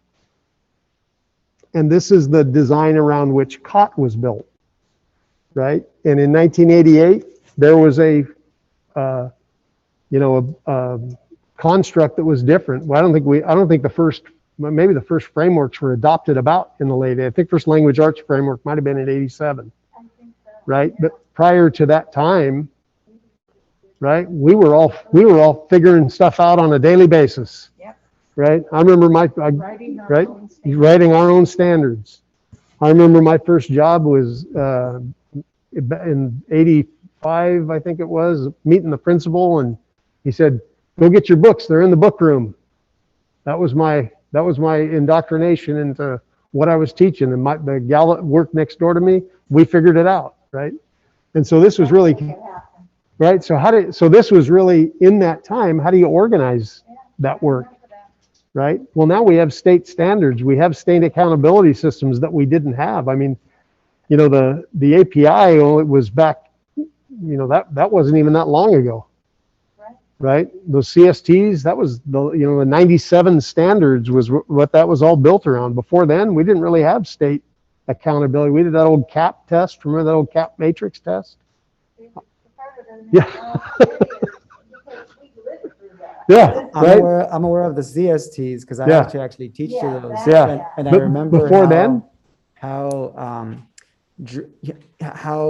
it felt very limiting as an educator, because I felt all this pressure to teach to a test. I felt like there needs to be a balance, right, between solid standards. But what I noticed as a history teacher, many of those standards did not reflect the diversity of our students.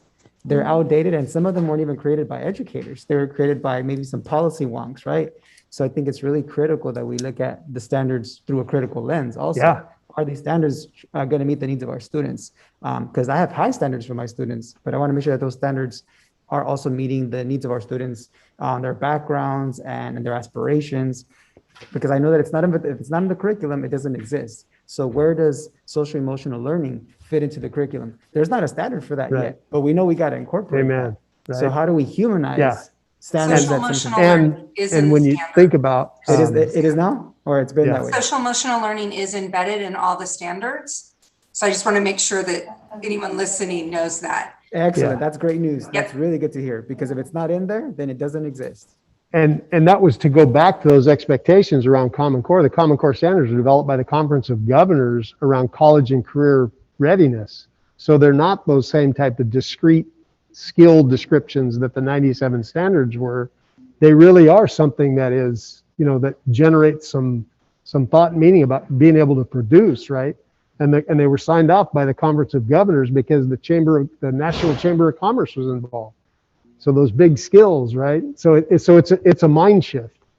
And so I share this because this is the reference to negotiations that really isn't right aligned with the standard in terms of school governance. But it's what we adopted in 1988, and we have continued, right, to build that, to incorporate that into our system.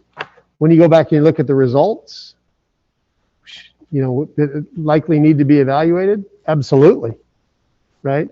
This is, and for the board, this is the history of COT right here, one folder.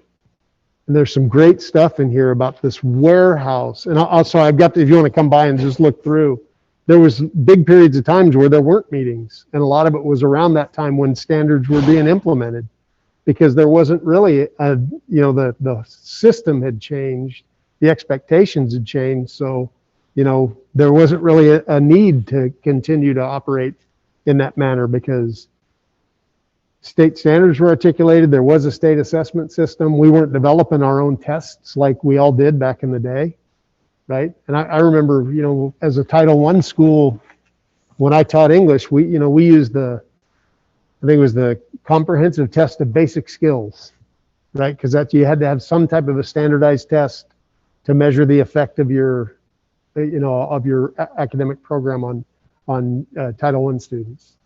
And so I share that because this is misaligned with that Masters in Governance design. The piece that comes out of that is there is no administrative regulation in CSBA. This is the administrative regulation that comes out that we adopted in conjunction with that board policy that really talks about that organization team. And again, this is a personnel series policy that really is designed around the whole area of instruction. And it really sets out kind of, what's that process we're going to follow, right? What's that composition look like? And again, if we're to measure the effect, do we need to revisit and determine, is that something that is producing the results that we aspire towards? And then the other piece is, this is the CSBA board policy around 6161.11, and I'm sorry, 6000 is the whole instructional series, and this is adopted in 2012, and it's supplemental materials. This is the CSBA standard, and it talks about governing board encourages the use of supplementary instructional materials to enrich the curriculum. Such materials shall be aligned with district goals, academic standards, and shall supplement and not supplant the use of board-adopted basic instructional materials that serve as the primary learning resources. And again, that's right in line with that grade level content, right? Yeah. So this is the state board policy, 6161. This is, we don't have a board policy, we have an administrative regulation that is really around that special advisory curriculum and instruction. And again, the alignment to the standard doesn't exist because that 6161.11 is around materials. There's maybe a connection here to adoptions, and that's probably what some of the cases were. But these are advisory committees to make recommendations, and this one goes back to 1986, even before the COT team. In the following areas: English and dictionaries, social studies, mathematics, reading, English as a second language, fine arts, spelling and handwriting. Right? Handwriting. And then it really talks about how those teams are formed, right? And it's not aligned to that task force concept. It's really more of a structure, right? More of a building a bureaucracy for doing the work versus being that nimble, flexible, and responsive element. And so there's the misalignment on the CSBA side. And so I just lay those out again, just as this is kind of our current state, right? Like looking at all those achievement results. That's just kind of where we've been. This is where we are around these policies that are specific to accountability and consultation and advisory.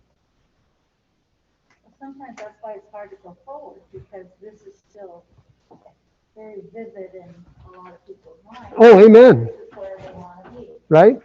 Yeah, and we know what we know, so we do what we do, and without really, to your point earlier, Ricardo, if we're not really looking at where that's taken us, we'll just keep riding that bike.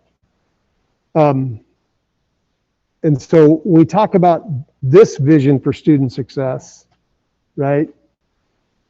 Preparing successful citizens who are college and career ready, right? And in order to do that, we're going to really emphasize that grade level instruction through that that high level practice, which provides, which requires all that professional development and support, to build that culture of learning with high expectations.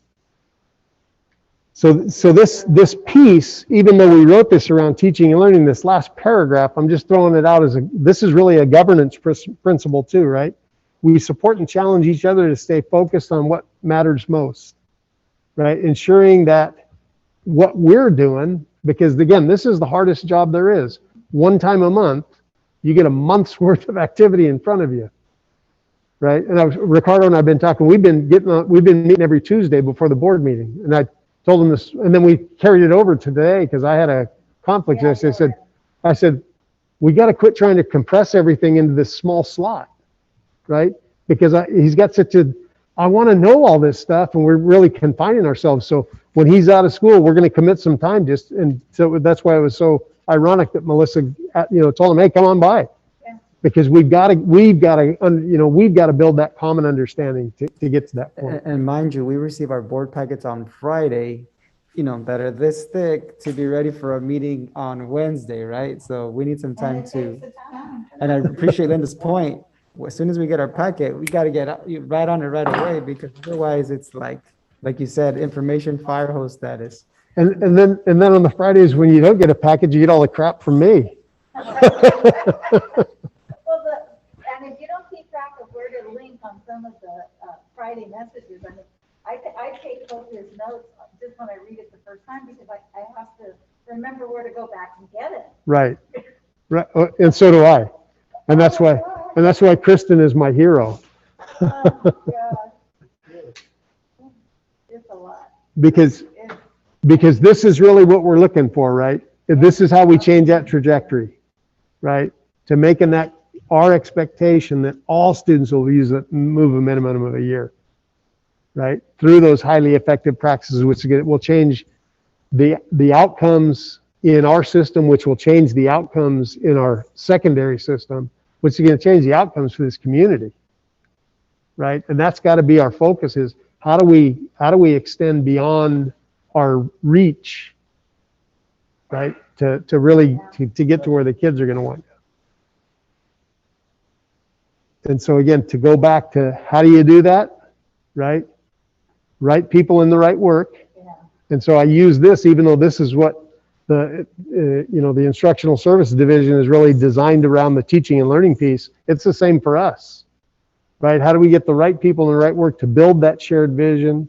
How do we operate as a high functioning team to really support all teams to function at high levels, to build that aligned system? Because it goes right back to that, what was in those expectations. Consistent district-wide systems, consistent district-wide outcomes come from alignment. And our history is, and I can say this, not having worked as a teacher in this district or a principal in this district, I've been in lots of other districts, and the mindset is generally the same. As a principal, I want my school to be the one that's different than everybody else's, right? As a teacher, and Ricardo and I are both social studies teachers, right? I want my class to be the one that is the best for kids, right? Instead of, how do we come together and make both of our experiences better for a broader scope of kids, right? The PLC model. Yeah, right? Exactly. And really built around the outcome versus how we do it or the time frame that we do it in. It's focusing on those outcomes. And so I share all that just as just as a discussion as we think about coming back, to give you the time between now and then, or now and tomorrow, if you got questions tomorrow, just to sit down and, hey, what about this? What's the other information that you need? But I do want to share this, because this is under that advisory group. As the one individual my responsibility is to ensure that we're pulling those task forces together. I have,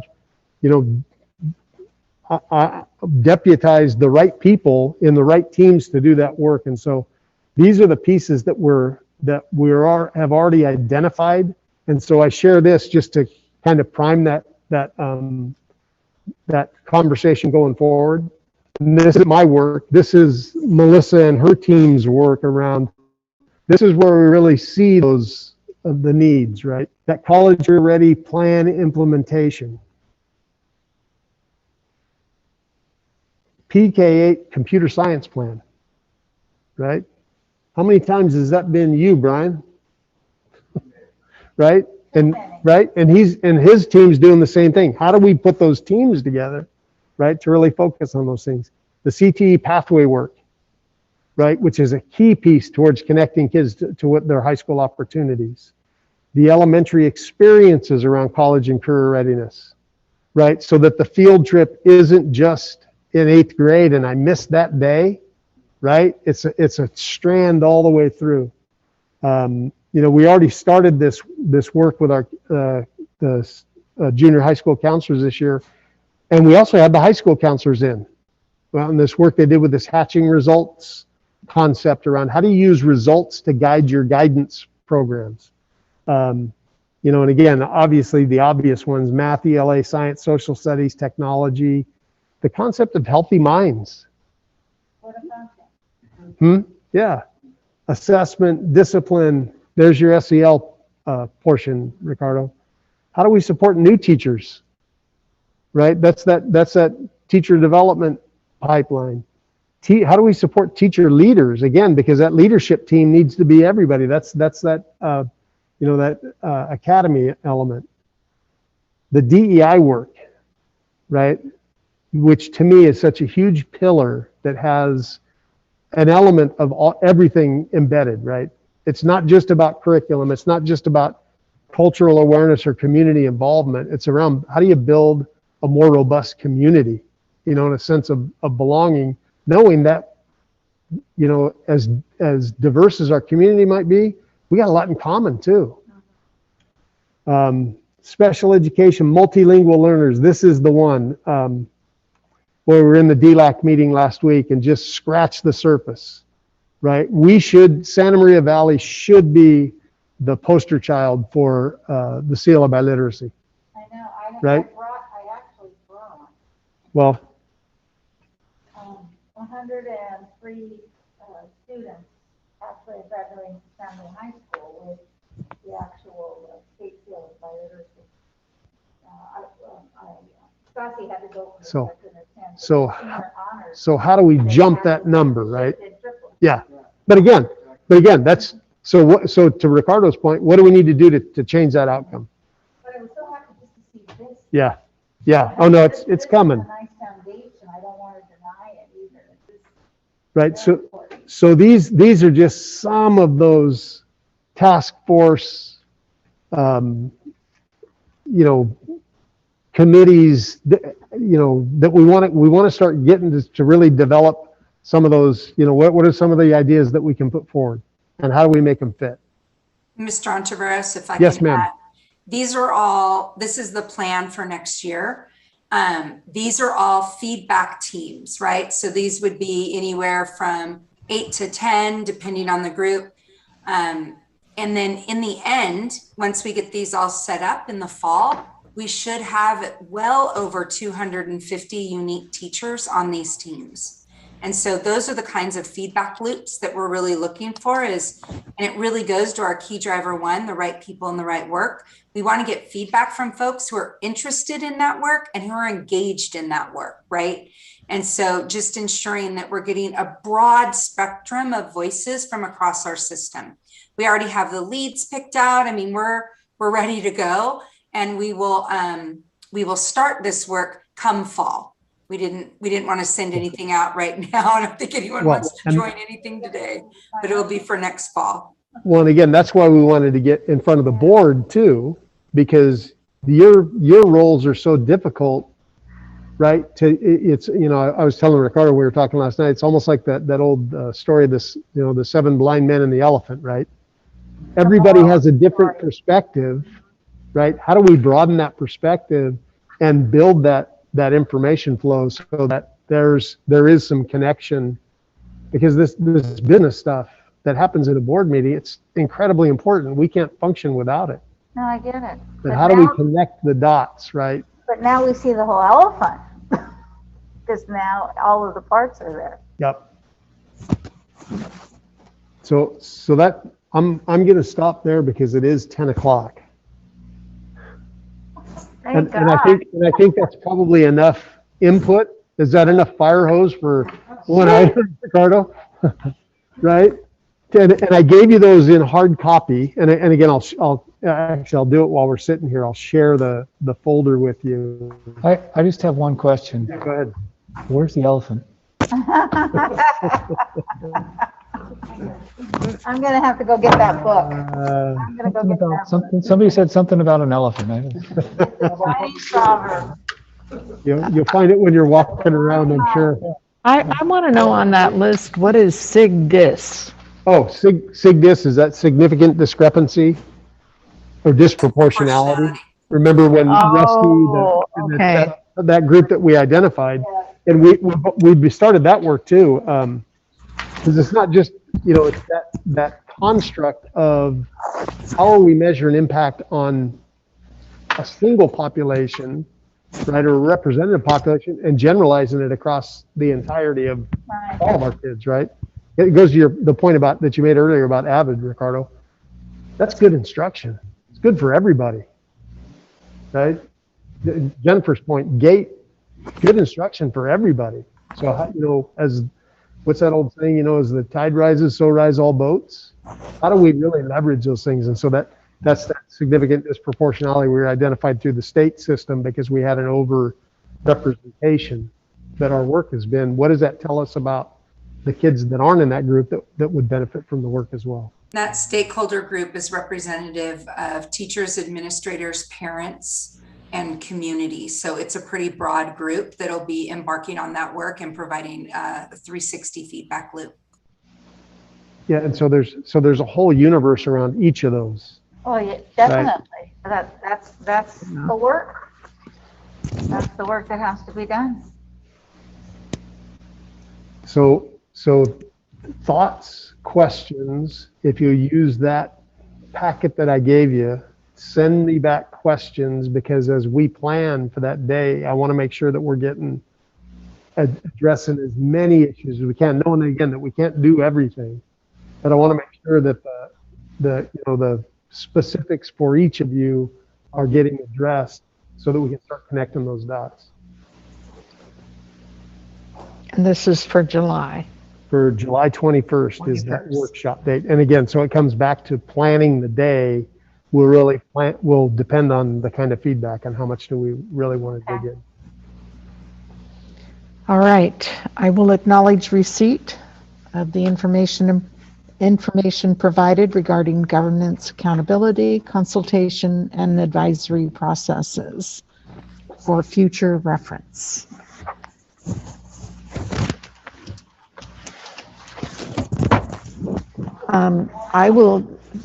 We did not finish all of our discussion regarding closed session items. Is there anything of significant importance that we need to continue, or can I offer closing comments? I think we can go to closing comments. Okay. Does anyone have anything they would like to report out? Ricardo. I just want to congratulate our graduates. I know that there was drive-through celebrations for our junior highs, for example. I'm not so sure about the other grade levels, but I want to commend our students and all of our staff for helping our students cross the finish line. And I wanted to share with the community a tradition that we've started at Santa Maria High School. And these are like, you might have seen these before at different college graduations where they're typically worn, the graduates. They typically are based on like an identity that the student connects with. So these are typical of students who identify as Chicano Latino students. There's also sashes, the kente cloth, honoring African-American heritage. I've also seen cords that are rainbow colored, honoring our LGBT brothers and sisters. And it is June. So I also want to, again, elevate the fact that it's Pride Month. And even though our staff are hopefully beginning to enjoy a well-deserved break from school, I hope that we are very intentional on the ways that we incorporate this history and this diversity into our teaching. I also wanted to highlight that when I was looking at the California legislature's plans for education, they're intending to allocate somewhere between $5 million to $50 million for ethnic studies as one-time block grants for districts that are in the process of implementing ethnic studies. So I wanted to get ahead of that, right? And say, all right, well, what type of work can we do now to move that work forward? And I hope that is continuing an ongoing conversation on how we can intentionally diversify our curriculum. And again, I just want to say thank you very much. In reviewing the notes from our meetings past, I wanted to really thank our El Camino Junior High School students and the staff that supported them, because they were talking about our LGBTQIA and the importance of educating our students on that. They were talking about sexual harassment, mental health, They were talking about honoring, learning more, diverse history. So all the things, right? And so I was talking to Luke and saying, hey, let's make sure that we're intentional about hearing from our students. You know, a lot of times it's the adults, right, in these spaces. So I would love to hear more from our young people. And I'm excited to do that at the beginning of next school year. So thank you all very much for such a hard year. And I can't thank you enough for all your hard work. Thank you. I just wanted to comment that I was at the El Camino Sci-Fi graduation, and we saw every kind of identity that you could imagine because they did not have to wear cap and gown. So you have to understand that the variety and the pride that came through each carload, and I mean carload of presence there in terms of family and relatives, had each a unique opportunity to express themselves. And we saw every kind of sash. Many of those were embroidered. They had made their own graduation hats. Some had, some, new kind of really kind of stylish clothing that they couldn't wear to school anyway, but I'm sure they borrowed it from the brother, or maybe they got it as a gift. My grandson got to cross the stage in comfortable shorts because that's what he loves. And it was just a true variety of the reflection of who we have in our sites and who we have on our campuses. And it's almost like graduation shouldn't be with a cap and gown sometimes. It has to be with the creativity of each individual person. And some brought a cap from their brother that they had used and designed it or put some really cool things on it. And others came with beautiful dresses and shirts or a jacket or ties, or just the uniqueness of it made the beauty of the occasion. So El Camino staff did a fabulous job of recognizing, and I'm sure the other campuses had the same just kind of wave of effect, because there wasn't a strict rule of the way you were going to have to look for that day. You just presented yourself to the best of your ability. I also wanted to congratulate the retirees, all our staff members, everyone who is retiring from our district. Thank you for all your years. Also wanted to thank all of the site teachers of the year for the great recognition that you got on behalf of each one of your sites. There's lots of people to thank. It's been a very, very heartfelt year, busy year. Still lots to do, as you can see. We even have homework. But happy end of the school year. Lots of smiles. Lots of people starting on Monday because summer school is starting. So on we go. Thank you. And thank all of you too, because it's a busy time. Congratulations to every single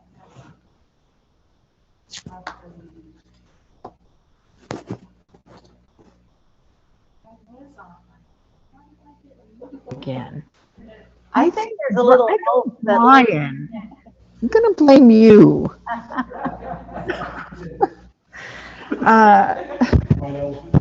The elephant in the room. Yeah. There you go.